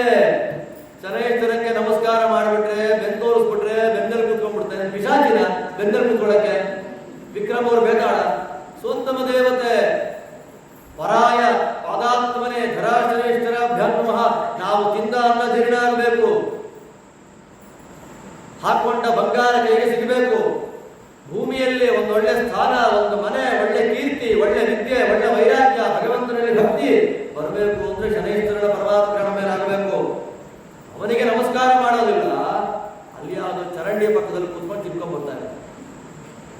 ಹೌದಲ್ವ? ಅದು ತಪ್ಪು ಅಂತ ಯಾರು ಅಂತಲ್ಲ, ತಪ್ಪು ಅಂತ ಯಾರಲ್ಲ. ಹುಡುಗಿ ಬಂದ್ರೆ ಶನೈಶ್ವರನಿಗೆ ಬೆನ್ನು ತೋರಿಸಿದ್ರೆ ಬೆನ್ನಲ್ಲಿ ಸೋತ್ತಮ ದೇವತೆಗೆ ನಾವು ಮಾಡುವ ಅಪಚಾರ ಅಂತೀವಿ, ಮಹಾಪಚಾರ. ಎಂತ ದೊಡ್ಡ ದೇವತೆ ನಮ್ಮ ಕಾಲಲ್ಲಿ ಸನ್ನಿಹಿತನಾಗಿದ್ದಾರೆ ಮಹಾನುಭಾವ. ನಮಗೆ ದೇವರಿಗೆ ನಮಸ್ಕಾರ ಮಾಡಬೇಕು ಅನ್ನೋ ಭಕ್ತಿ ನಮಗೆ ಬರಬೇಕು ಅಂದ್ರೆ ಅವನ ಅನುಗ್ರಹ ಆಗಬೇಕು. ಶನೈಸ್ತರು ರಾಶಿತು ರಾಶಿಮೇತಿ ಶನೈರ್ ಭೋಗೋ ಗಮನಂ ಚೇಷ್ಟಿತಂಚ ಸೂರ್ಯಾತ್ಮಜಂ ಕ್ರೋಧನಂ ಸುಪ್ರಸನ್ನಂ ಮಂದಂ ಸದಾ ಶರಣಮಹಂ ಪ್ರಪದ್ಯೆ ಅಂತ ವ್ಯಾಸರು ಹೇಳ್ತಾರೆ ಶನೈಶ್ವರನ ಸ್ತೋತ್ರ. ಮಹಾನುಭಾವ ಅವರು. ದೇವತೆಗಳನ್ನೆಲ್ಲ ಬಿಡೋದು, ದೈತ್ಯರ ಹತ್ರ ಮಾಡ್ಕೊಳ್ಳೋದು. ಎಲ್ಲಿಂದ ಪ್ರವೇಶ ಮಾಡ್ತಾನೆ ಕಲಿ ನಮಗೆ ಗೊತ್ತಿಲ್ಲ. ತಿನ್ನೋ ಅನ್ನ, ಮತ್ತೆ ಹೇಳ್ತೀನಿ, ಕುಡಿಯೋ ನೀರು, ಹಾಕೊಳ್ಳೋ ಬಟ್ಟೆ, ಏನೇ ಮಾಡಲಿ ದೇವರೇ ನೀನು ಕೊಟ್ಟ ಪ್ರಸಾದ. ಈ ತಿಂದ ಅನ್ನದಿಂದ, ಹಾಕೊಂಡ ಬಟ್ಟೆಯಿಂದ, ಹಾಕೊಂಡ ಆಭರಣದಿಂದ ದೊಡ್ಡವರ ನಿಂದೆ ಮಾಡುವಂತಹ ಬುದ್ಧಿ ಬರದೇ ಇರಲಿ. ಹೇಳ್ಕೋಬೇಕು ದೇವರನ್ನ ನಾವು. ಭೀಷ್ಮಾದಿಗಳಿಗೆ ಆ ವ್ಯವಸ್ಥೆ ಕಥೆ ಮೇಲೆ ನಾನು ನೀವು ಯಾವ ಹುಳ ನಾವೆಷ್ಟು ಪ್ರಾರ್ಥನೆ ಮಾಡಬೇಕು ದೇವರಲ್ಲಿ, ದುಷ್ಟರ ಸಂಪರ್ಕ ಮಾಡಿಸ್ಬೇಡ ಸ್ವಾಮಿ. ಕರ್ಣ ಅಂತ ದುಶ್ಯಾಸನ, ಇದು ಯಾಕೋ ಮಾತು ಕರೆಕ್ಟ್ ಆಗ್ತಿಲ್ಲ, ನೀನೇ ಹೇಳ್ಕೊಂಡ್ಬಿಡು. ಅತ್ತಿಗೆ ತಾಯಿ ರಜಸ್ವಲೆಯಾಗಿದ್ದಾಳೆ, ಒಂದು ವಸ್ತ್ರ ಬಿಟ್ಕೊಂಡಿದ್ದಾಳೆ. ದುಶ್ಯಾಸನ ಬೇಡ ಕಣೋ, ನಾನೇನು ಅಮ್ಮ ಕಣೋ, ಬೇಡಪ್ಪ, ಏಯ್ ಬಾರಿ ಇಲ್ಲಿ ಬಾರಿ ಇಲ್ಲಿ ಅಂತ ವಾಗ್ದೇವಿ. ಎಂಥ ಸಾವು ಬರ್ಬೇಕು ಅವನಿಗೆ ನೀವೇ ಹೇಳಿ, ಎಂಥ ಮರಣ ಬರ್ಬೇಕು ಅವನಿಗೆ. ಅದಕ್ಕೆ ನಿಮ್ಮ ಕಿತ್ತು ಬಿಸಾಕ್ಬಿಟ್ಟ ಕೈ, ಅದೇ ಹೊಡೆದು ಮನ್ನಿ ಸೂಕ್ತವನ್ನ ದರ್ಶನ ಮಾಡಿ ನರಸಿಂಹದೇವರಿಗೆ ಅವನ ಸಂಹಾರವನ್ನ ಸಮರ್ಪಣೆ ಮಾಡಿಬಿಟ್ಟ. ಎಷ್ಟೇ ಮನ್ಯೋ ವೀರಧ್ವಜ್ರ ಸಹಾಯಕ ಅಂತ ಹೇಳಿ ರಕ್ತ ತರ್ಪಣ ಕೊಟ್ಟು ಓಡ್ತಾಳೆ. ಇವನ ಹೆಂಡತಿಯರೆಲ್ಲ ಇದ್ರಲ್ಲ ಅಂತಃಪುರಕ್ಕೆ, ದ್ರೌಪದಿ ಓಡಿದಳು. ರಜಸ್ವಲೆ ಫಾಲೋ ಮಾಡ್ಕೊಂಡು ಹೋದ. ಇನ್ನೇನು ಅಂತಃಪುರದ ಒಳಗೆ ಹೋಗ್ಬೇಕು ಅನ್ನುವಾಗ ಯಾವ ರಾಜಸೂಯ ಯಾಗದಲ್ಲಿ ಸಮಸ್ತ ತೀರ್ಥಗಳ ಅಭಿಷೇಕ ಅವಳ ತಲೆ ಮೇಲಾಗಿತ್ತೋ ಕೂದಲು ಕೈಯಾಗಿ ಎಳೆದೇ ಬಿಟ್ಟ. ಹಾಗೇ ಸಭೆಗೆ ಎಳ್ಕೊಂಡು ಬಂದ. ಸಭೆಗೆ ಹಾಗೇ ಎಳ್ಕೊಂಡು ಬಂದ. ಎಳ್ಕೊಂಡು ಬಂದದ್ದಲ್ಲ, ಎಳೆದಾಡ್ತಾ ಇದ್ದಾನೆ. ನೆಲದ ಮೇಲೆ ಬಿದ್ದಿದ್ದಾಳೆ, ಒಂದು ಏಕವಸ್ತ್ರ ಹುಟ್ಟಿದ್ದಾಳೆ. ಅಲ್ಲಿಂದ ಇಲ್ಲಿ, ಇಲ್ಲಿಂದ ಅಲ್ಲಿ, ಕಾಪಾಡಿ ಕಾಪಾಡಿ. ಆ ಶ್ಲೋಕಗಳನ್ನ ಓದಿಬಿಟ್ರೆ ಕಣ್ಣ ತಿಂಬರುತ್ತೆ ನಮಗೆ. ಕಾಪಾಡಿ ಕಾಪಾಡಿ, ತ್ರಾಹಿ ತ್ರಾಹಿ ಅಂತ ಎಲ್ಲರನ್ನ ಬೇಡ್ತಾಳೆ ತಾಯಿ. ಯಾರಿಲ್ಲ, ಭೀಷ್ಮಾಚಾರ್ಯರು, ದ್ರೋಣಾಚಾರ್ಯರು, ಕೃಪ, ಅಶ್ವತ್ಥಾಮ ತಲೆ ಕೆಳಗೆ ಹಾಕೊಂಡು ಕೂತಿದ್ದಾರೆ. ವಿದುರ ಹಾಳಾಯ್ತು ಅಂತ ತಲೆ ಚಚ್ಕೊಳ್ತು ಅಳ್ತಾ ನಿಂತಿದ್ದಾರಲ್ಲಿ. ಕಾಪಾಡೋರು ಯಾರು? ತಾಯಿನ ಹೊಳಂತಾಳೆ. ಸಭೆ ಸಭೆ ಅಲ್ಲ, ವೃದ್ಧರು ಇಲ್ಲದೆ ಇರತಕ್ಕಂತಹ ಸಭಾ ಸಭಾ ಅಲ್ಲ. ಶಾಸ್ತ್ರವನ್ನ ಮಾತಾಡದೇ ಇರತಕ್ಕಂತ ದೊಡ್ಡವರು ದೊಡ್ಡವರು. ಎಂತ ಅನ್ಯಾಯ! ನಿಮ್ಮ ಮನೆ ಸೊಸೆರಿ ಬಟ್ಟೆ ಎಳಿತಾ ಇದ್ದಾರೆ ರಜಸ್ವಲೆ, ಕಾಪಾಡ್ರಿ ಅಂತಂದ್ರೆ ಯಾರು ಕಾಪಾಡ್ತಿಲ್ವಲ್ಲ ಅಂತಂದಾಗ ಕರ್ಣ ಮಾತಾಡ್ತಾನೆ. ತೊಡೆ ತೋರಿಸ್ತಾ ದುರ್ಯೋಧನ, ತೊಡೆ ಮೇಲೆ ಕುತ್ಕೋಬಾ ಅಂತ. ಅತ್ತಿಗೆ ತಾಯಿ ಎಂಥ ಕಲಿ ನೋಡಿ, ತಡೀಲಿಕ್ಕಾಗಲಿಲ್ಲ. ಭೀಮಸೇನ ಅಂತ ಇದ್ಬಿಟ್ರು. ಅಣ್ಣ ನಾನು ತುಳ್ಳಾಕ್ಬಿಡ್ತೀನಿ, ಈಗಲೇ ಆದೇಶ ಕೊಡು. ತಡ್ಕೋ ಅಂತ ಕೂಡಿಸ್ದ. ಇನ್ನು ಪಾಪದ ಕೊಡ ತುಂಬಿಲ್ಲ, ಕೂತ್ಕೊಳ್ಳಪ್ಪ ಅಲ್ಲೇ ಅಂತ ಕೂಡಿಸಿದ್ದಾರೆ. ಇದೇ ಸಂದರ್ಭದಲ್ಲಿ ಕರ್ಣ ಹೇಳ್ತಾನೆ, ದ್ರೌಪದಿಯಿಂದ ಮೊದಲು ಮಾಡಿಕೊಂಡು ಎಲ್ಲ ಪಾಂಡವರ ವಸ್ತ್ರ ತೆಗೆದುಬಿಡಿ, ಅವರು ದಾಸರು ಅಂತ ಗೊತ್ತಾಗಲಿ. ಎಂತ ಮಾತ್ರಿ, ಕರ್ಣ ಸೂರ್ಯಾವತಾರಿ ರೀ. ಅದಕ್ಕೆ ಹೇಳೋದು ಜಾಗ್ರತೆ ಆಗಿರ್ಬೇಕು. ಕರ್ಣ ಸಾಮಾನ್ಯ ವ್ಯಕ್ತಿ ಅಲ್ಲ, ಸಾಕ್ಷಾತ್ ಸೂರ್ಯನ ಅವತಾರ, ದೊಡ್ಡ ದೇವತೆ. ಏನಾಯ್ತು ಕಥೆ? ಭಾರತೀ ದೇವಿಯ ವಸ್ತ್ರ ಎಳಿ ಅಂತಂದ್ರು. ಯಾವ ದೇವತೆಯ ದರ್ಶನ ಮಾಡಲಿಕ್ಕೂ ಈ ಸೂರ್ಯಾದಿಗಳಿಗೆ ಯೋಗ್ಯತೆ ಇಲ್ವೋ ಹತ್ತಿರದಲ್ಲಿ? ಆ ದೇವಿ ಮನುಷ್ಯ ರೂಪದಲ್ಲಿ ಬಂದಾಗ ಬಟ್ಟೆ ಹೇಳಿ ಕಾಪಾಡ್ರಿ ಕಾಪಾಡ್ರಿ ಅಂತ ಪ್ರಾರ್ಥನೆ ಮಾಡ್ತಾಳೆ. ಯಾರಿಲ್ಲ. ಅವಾಗ ಅವಳು ಮನೆಯಲ್ಲಿ ಕೂತಿದ್ದಾಗ ವಸಿಷ್ಠರು ಬಂದು ಪ್ರವಚನ ಮಾಡಿದ್ರಂತೆ. ವಸಿಷ್ಠರು ಯಾಕೆ ಶಾಸ್ತ್ರ ಪಾಠ ಪ್ರವಚನಗಳನ್ನು ಯಾಕೆ ಮತ್ತೆ ಮತ್ತೆ ಕೇಳಬೇಕು ಅಂದ್ರೆ, ಕಷ್ಟ ಬಂದಾಗ ಏನು ಮಾಡಬೇಕು, ಮನುಷ್ಯ ಪ್ರಯತ್ನ ಎಲ್ಲ ಮಾಡಿ ಏನೋ ನಮ್ಮ ಕೈಲಿ ಆಗ್ತಾ ಇಲ್ಲ ಅಂದಾಗ ಮಾಡಬೇಕಾದ ಉಪಾಯ ಏನು ಅಂತ ಗೊತ್ತಾಗೋದೆ ಪಾಠ ಪ್ರವಚನ ಕೇಳೋದ್ರಿಂದ. ವಸಿಷ್ಠರು ಬಂದಿದ್ದಾರೆ, ವಸಿಷ್ಠರ ಪ್ರವಚನ ಮಾಡ್ತಾ ಇದ್ದಾರೆ. ಅವಾಗ ಹೇಳ್ತಾರೆ, ಮಹತ್ಯಾಪದಿ ಸಂಪ್ರಾಪ್ತೆ ಸ್ಮರ್ತವ್ಯೋ ಭಗವಾನ್ ಹರಿ. ದೊಡ್ಡ ಆಪತ್ತು ತನ್ನೋದು ಬಂದಾಗ ಶ್ರೀಹರಿಯ ಸ್ಮರಣೆಯನ್ನು ಮಾಡಬೇಕು ಅಂತ ವಸಿಷ್ಠರ ಆದೇಶ ಆಗಿದೆ. ನೆನಪಾಯ್ತೊಳಗಿವ ನೆನಪು ಮಾಡಿಕೊಂಡು ವಸ್ತ್ರವನ್ನ ಎಳಿಬೇಕು ಅಂತ ಪ್ರಯತ್ನ ಮಾಡ್ತಾರೆ. ಪಾಂಡವರ ಬಟ್ಟೆ ಉತ್ತರೀಯವನ್ನ ತೆಗೆದು ಕೆಳಗಿಟ್ಟು ತಲೆ ಕೆಳಗೆ ಹಾಕೊಂಡು ಕೂತ್ಕೊಂಡಿದ್ದಾರೆ. ಎಲ್ಲರೂ ಅಳ್ತಾ ಇದ್ದಾರೆ. ಭೀಮ ಹಿಸುತ್ತಾ ಇದ್ದಾನೆ ಕೈಯನ್ನ. ಏನು ಮಾಡಬೇಕು ಅಂತ ಗೊತ್ತಿಲ್ಲ. ಒಂದು ಕೈಯಲ್ಲಿ ಬಟ್ಟೆ ಇಟ್ಕೊಂಡು ಇನ್ನೊಂದು ಕೈಯಲ್ಲಿ ಪ್ರಾರ್ಥನೆ ಮಾಡ್ತಾಳೆ. ಕೊನೆ ಗೊತ್ತಾಗೋದು, ಇದು ನನ್ನ ಕೈಯಲ್ಲಿ ಆಗೋದಿಲ್ಲ, ಇದು ನನ್ನನ್ನು ಮೀರಿದ್ದು. ಎಳಿತಾನ ಎಳಿಲಿ, ಸಭೆಯಲ್ಲಿ ನಗ್ನಳಾಗಿ ಹೋಗ್ತೇನಾ ಹೋಗ್ಲಿ, ಮರ್ಯಾದೆ ಹೋಗುತ್ತಾ ಹೋಗ್ಲಿ, ಕಾಪಾಡತಕ್ಕಂಥವನು ಭಗವಂತ ಅಂತ ಹೇಳಿ ಎರಡೂ ಕೈಗಳನ್ನ ಮೇಲೆತ್ತಿ ಶಂಖಚಕ್ರ ಗದಾಪಾಣೆ ಕೃಷ್ಣ ಗೋಪಿ ಜನಪ್ರಿಯ ಅಂತ ಶುರು ಮಾಡಿಬಿಟ್ಟು ಪ್ರಾರ್ಥನೆ. ಎರಡೂ ಕೈಗಳನ್ನ 5 ಶ್ಲೋಕ ಇದೆ. ಅನಿರುದ್ಧ ಪ್ರದ್ಯುಮ್ನ ಸಂಕರ್ಷಣ ವಾಸುದೇವ ನಾರಾಯಣ ಅಂತ 5 ರೂಪಗಳು. ಅದಾದ ಮೇಲೆ 5 ಜನ ಗಂಡಂದಿರು. ಏನು 5 ಜನ ಗಂಡಂದಿರು ಸ್ವಾಮಿ ಬಟ್ಟೆ ಎಳಿತಾ ಇದ್ರು, ಏನು ಮಾಡ್ತಿಲ್ಲ. ಆದ್ದರಿಂದ ಅವರ ಪರವಾಗಿ ನಾನೇ ಸ್ತೋತ್ರ ಮಾಡ್ತೇನೆ ಅಂತ 5 ಶ್ಲೋಕಗಳ ಪ್ರಾರ್ಥನೆ. ಎಷ್ಟು ಆರ್ದ್ರವಾದ ಭಾವ ಅದರಲ್ಲಿದೆ ಅಂದ್ರೆ, ಹೇ ನಾಥ, ಹೇ ರಮಾನಾಥ, ಪ್ರಜನಾಥ, ಆರ್ತಿನಾಶನ, ಕೌರವಾರ್ಣವ ಮಗ್ನಾಮ ಧರಸ್ವ ಜನಾರ್ದನ ಪ್ರಾರ್ಥನೆ ಮಾಡ್ತಾರೆ. ಹಾ ಕೃಷ್ಣ ಕೃಷ್ಣ ಅಂತರದವಳು. ದ್ವಾರಕಾವಾಸಿನ್ ಎಲ್ಲಿದೆಯಪ್ಪ ವಾಸಿಯಾದವನಂದನ ಇಮಾಂ ಅವಸ್ಥಾ ತಂಗಿ ತಂಗಿ ಅಂತ ಓಡಿ ಬರ್ತಾ ಇದ್ದೆ. ತಂಗಿಯ ಮರ್ಯಾದೆ ಹೇಳ್ತಾ ಇದ್ದಾರೋ ಪಾಪ. ಇಮಾಂ ಅವಸ್ಥಾಂ ಸಂಪ್ರಾಪ್ತ ಅನಾಥಾಂ ಕಿಮುಪೇಕ್ಷಸೆ. ಈ ದೊಡ್ಡ ಕೌರವರೆನ್ನುವ ಸಮುದ್ರದಲ್ಲಿ ಮುಳುಗಿ ಹೋಗ್ತಾ ಇರತಕ್ಕಂಥ ನನ್ನನ್ನ ಯಾಕೆ ಉಪೇಕ್ಷೆ ಮಾಡಿದ್ದೆ ಕೃಷ್ಣ, ಬಾರೋ ಅಂತ ಎರಡೂ ಕೈ ಎತ್ತಿ ಎಳೆದಾಗ ಧೃತರಾಷ್ಟ್ರನ ಮಗ ದುಶ್ಯಾಸನ ವಸ್ತ್ರವನ್ನ ಎಳೆದೇ ಬಿಟ್ಟ. ಅವನ ದೇಹ ದರ್ಶನ ಯಾರಿಗಾದ್ರೂ ಆಯ್ತಾ? ಯಾಕಾಗಲಿಲ್ಲ. ವಸ್ತ್ರ ಕೊಟ್ಟ ಕೃಷ್ಣ ಅಂತಾರೆ. ಇಲ್ಲಿ ಹೇಳ್ತಾರೆ ಕೃಷ್ಣನೇ ನಿಂತ್ಕೊಂಡ್ಬಿಟ್ಟಾನೆ ಸುತ್ತ.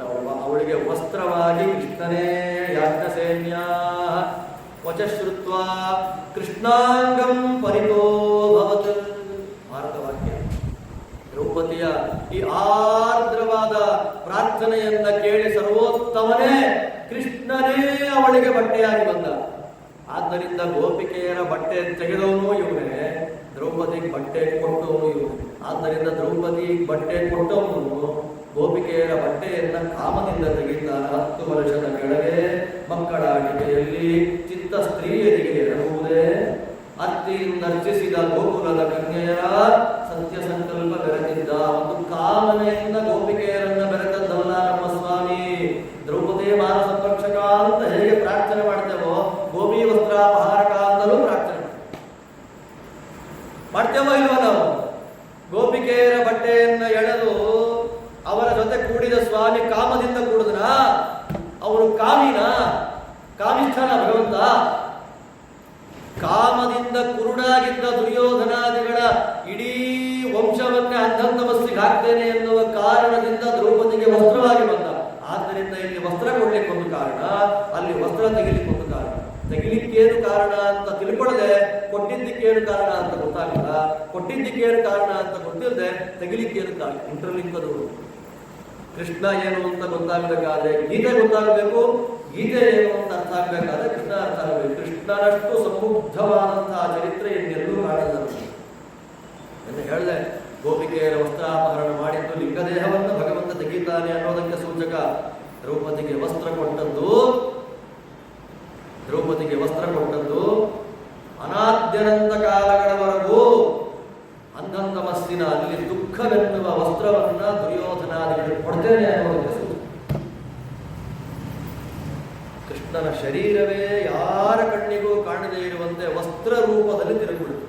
ಎಳಿತಾನೆ, ನಾನಾ ರಾಗ ಸುವಸ್ತ್ರಾಣಿ, ನಾನಾ ಬಣ್ಣಗಳ ವಸ್ತ್ರಗಳು. ಯಾರು ನೇಯ್ದಿದ್ದು, ಯಾರು ಬಣ್ಣ ಹಾಕಿದ್ದು, ಯಾರು ಸ್ಟಿಚ್ ಮಾಡಿದ್ದು, ಬಾರ್ಡರ್ ಯಾವುದು, ಬೇರೆ ಬೇರೆ ಬಣ್ಣ, ಬೇರೆ ಬೇರೆ ಬಣ್ಣ, ಬೇರೆ ಬೇರೆ ಬಣ್ಣ, ಬೇರೆ ಬೇರೆ ಶೈಲಿ ಬಂತು ಬಂತು, ಎಳೆದು ಎಳೆದು ಎಳೆದು ಎಳೆದು ಸಾಕಾಯಿತು. ಅವಮಾನವಾಗಿ ವಸ್ತ್ರಗಳ ರಾಶಿಯ ಮುಂದೆ ಬಿದ್ದವನು ದುಶ್ಯಾಸನ. ಧಿಕ್ಕಾರ ಧಿಕ್ಕಾರ ಧಿಕ್ಕಾರ ಅಂತ ಕೂಗ್ತಾರೆ. ಸರ್ವೋತ್ತಮನಾದ ಭಗವಂತ ಕಣ್ಣಿಗೆ ಕಂಡೇ ಅನುಗ್ರಹ ಮಾಡಬೇಕು ಅಂತಿಲ್ಲ, ಕಣ್ಣಿಗೆ ಕಾಣದೆ ಅನುಗ್ರಹ ಮಾಡ್ತಾನೆ ಸ್ವಾಮಿ. ದ್ರೌಪದಿಯ ಈ ಮಾನ ಸಂರಕ್ಷಣೆಯ ಪ್ರಾರ್ಥನೆ ನಮ್ಮ ನಿತ್ಯದ ಪ್ರಾರ್ಥನೆ ಆದಾಗ ನಮ್ಮ ಮಾನವನ್ನು ಭಗವಂತ ವಿಶೇಷವಾಗಿ ರಕ್ಷಣೆ ಮಾಡಿ. ಅದಕ್ಕೆ ದ್ರೌಪದಿ ಮಾನ ಸಂರಕ್ಷಕ ಅಂತ ಯಾಕೆ ಪ್ರಾರ್ಥನೆ ಮಾಡಬೇಕು? ದ್ರೌಪದಿ ದೇವಿ ಮಾಡಿದ 5 ಶ್ಲೋಕದ ಪ್ರಾರ್ಥನೆ ಎಂಥ ಕಲ್ಲು ಮನಸ್ಸನ್ನು ಕರಗಿಸಿಬಿಡುತ್ತೆ. ಕಲ್ಲು ಮನಸ್ಸು ಕಣ್ಣಲ್ಲಿ ನೀರು ಹಾಕೊಳ್ಳುವಂತಹ ವಾಕ್ಯಗಳಲ್ಲಿದೆ. ಅದನ್ನು ಹೇಳ್ತಾ ಹೋದ್ರೆ ಮುಗಿಯೋದೇ ಇಲ್ಲ. ಆದ್ದರಿಂದ ದ್ರೌಪದಿ 5 ಶ್ಲೋಕದ ಪ್ರಾರ್ಥನೆಗೆ ಒಲಿದ ಸ್ವಾಮಿ ಅವಳಿಗೆ ವಸ್ತ್ರವನ್ನು ಕೊಟ್ಟ. ಕೃಷ್ಣ ಏನ್ ಮಾಡ್ತಾ ಇದ್ದ? ಅವಾಗ ಸಿನಿಮಾ ತೋರಿಸ್ತಾರೆ, ಅಲ್ಲೆಲ್ಲೋ ಕೂತ್ಕೊಂಡು ನಾಟಕ ಮಾಡ್ತಾ ಇದ್ದ. ಅಂತ ಯಾವ ನಾಟಕ? ಅವನು ಸಾಲ್ವನನ್ನ ಕೊಲ್ಲಿ ಯುದ್ಧ ಮಾಡ್ತಾ ಇದ್ದ ಭಗವಂತ ದ್ರೌಪದಿಯ ಪ್ರಾರ್ಥನೆ ಕೇಳಿ ಬಂದ ಉದ್ಧಾರ ಮಾಡಿದ. ಮಹಾ ಅನ್ಯಾಯ ಆಯಿತು ಅಂತೆಲ್ಲ ಬೈದ ಮೇಲೆ ಧೃತರಾಷ್ಟ್ರನಿಗೆ ಸ್ವಲ್ಪ ಎಚ್ಚರ ಆಯಿತು. ಅಮ್ಮ ತಪ್ಪಾಯ್ತು, ಏನ್ ವರ ಕೇಳಿತೋ ಕೇಳ್ಕೊ, ಏನ್ ವರ ಕೇಳಿತೋ ಕೇಳು. ನನ್ನ ಗಂಡಂದ್ರು ದಾಸರಾಗಬಾರದು, ಹಾಗೆ ಆಗಲಿ.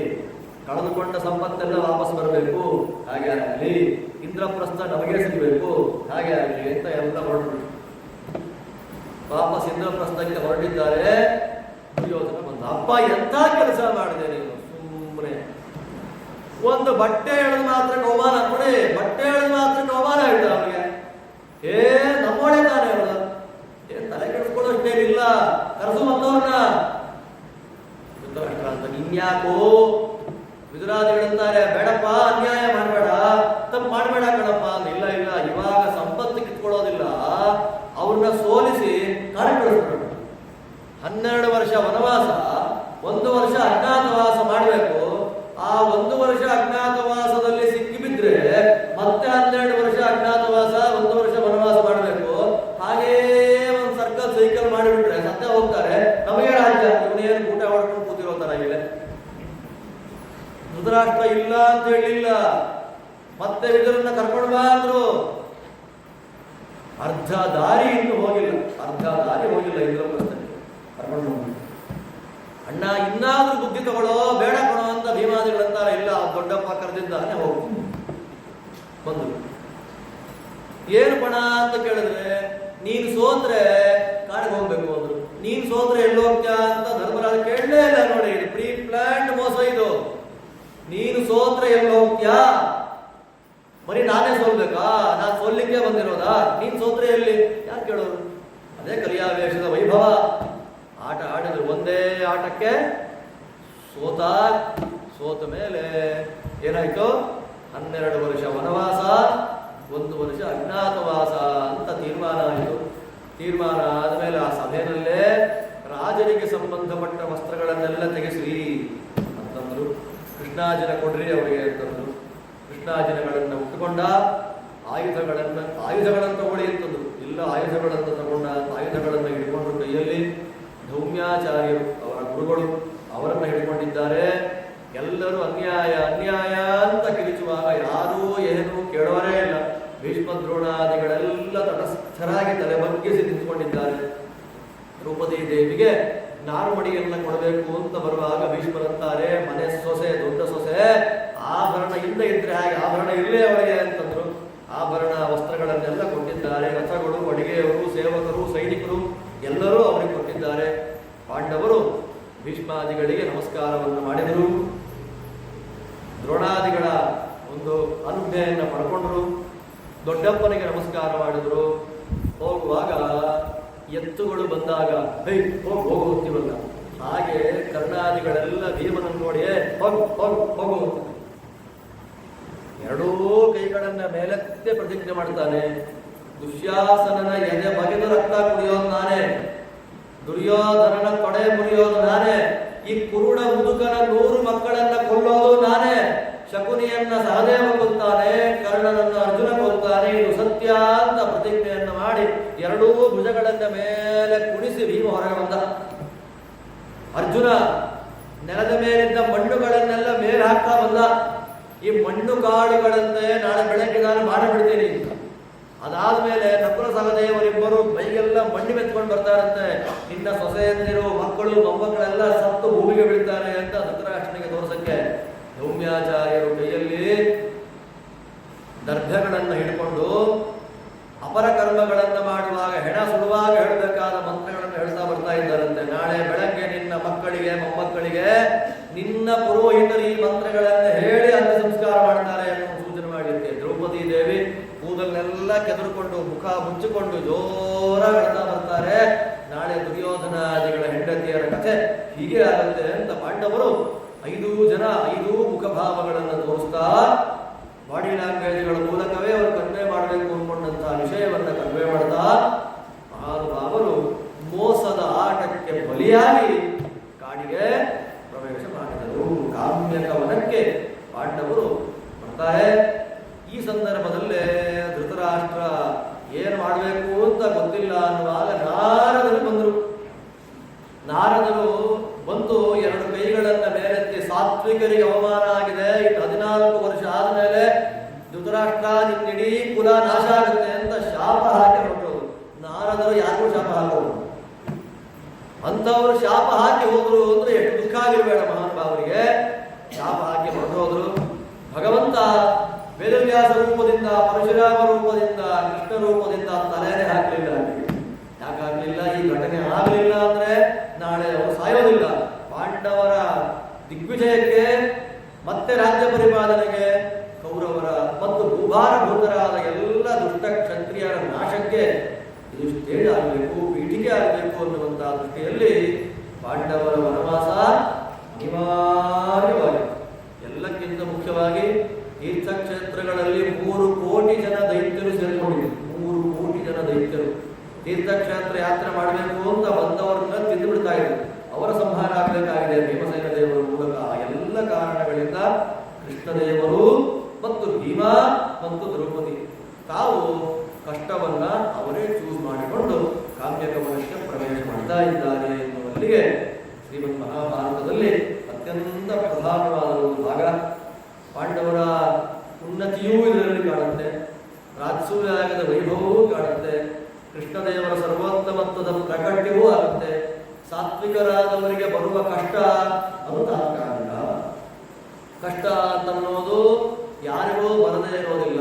ಕಷ್ಟ ಬಂದಾಗ ನಾವು ಪ್ರಾರ್ಥನೆ ಮಾಡಬೇಕಾದ ಪ್ರಕಾರ ಮನಸ್ಸು ಹೇಗಿರಬೇಕು ದೇವರಲ್ಲೇ ಗುರುಗಳಲ್ಲಿ ಎಷ್ಟು ಭಕ್ತಿ ಮಾಡಬೇಕು ಅಷ್ಟು ಭಕ್ತಿ ಮಾಡಿದಾಗ ಕಷ್ಟಗಳು ಮಂಜಿನಂತೆ ಕರಗಿ ಹೋಗುತ್ತೆ.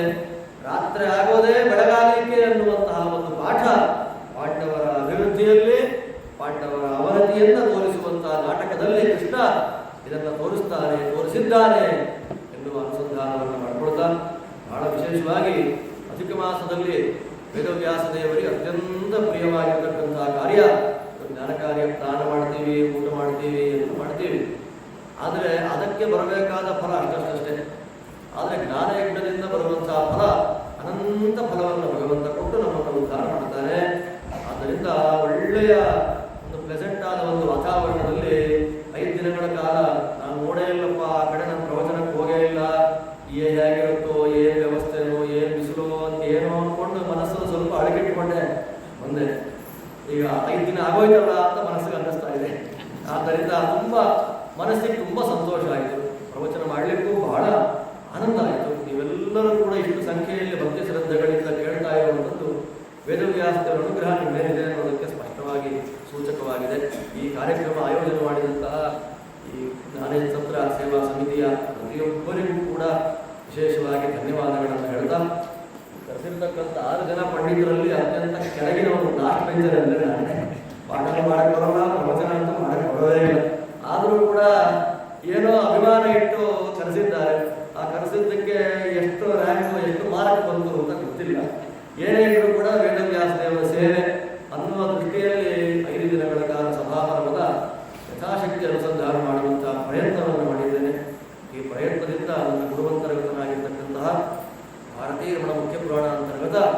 ಶ್ರೀಮನ್ ಮಹಾಭಾರತ ಪ್ರತಿಪಾದ್ಯ ವೇದವ್ಯಾಸ ಭಿನ್ನ ವೈಷ್ಣವ ಸತ್ಯ ಸಮೇತ ಗೋಪಾಲಕೃಷ್ಣ ಸುಪ್ರೀತನಾಗಿ ಇನ್ನೂ ಇದೇ ರೀತಿಯಾದ ಜ್ಞಾನ ಕಾರ್ಯಗಳನ್ನು ಮಾಡುವಂತಹ ಸೌಭಾಗ್ಯ ನನಗೆ ಕೊಡಲಿ, ಕೇಳುವಂತಹ ಭಾಗ್ಯವನ್ನು ನಿಮಗೆ ಕೊಡಲಿ ಅಂತ ಹರಿಗುರುಗಳಲ್ಲಿ ಭಕ್ತಿಯಿಂದ ಪ್ರಾರ್ಥನೆ ಮಾಡ್ತಾ 5 ದಿನಗಳ ಜ್ಞಾನಸತ್ರದಿಂದ ಬಂದ ಪುಣ್ಯ ವಿಶೇಷವನ್ನು ಗುರುವಂತರ್ಗತ ಪ್ರಾಣಸ್ಥ ವೇದವ್ಯಾಸ ಭಿನ್ನ ಕಿಚನಿಗೆ ಸಮರ್ಪಣೆ ಮಾಡ್ತಾ ಇದ್ದೇನೆ.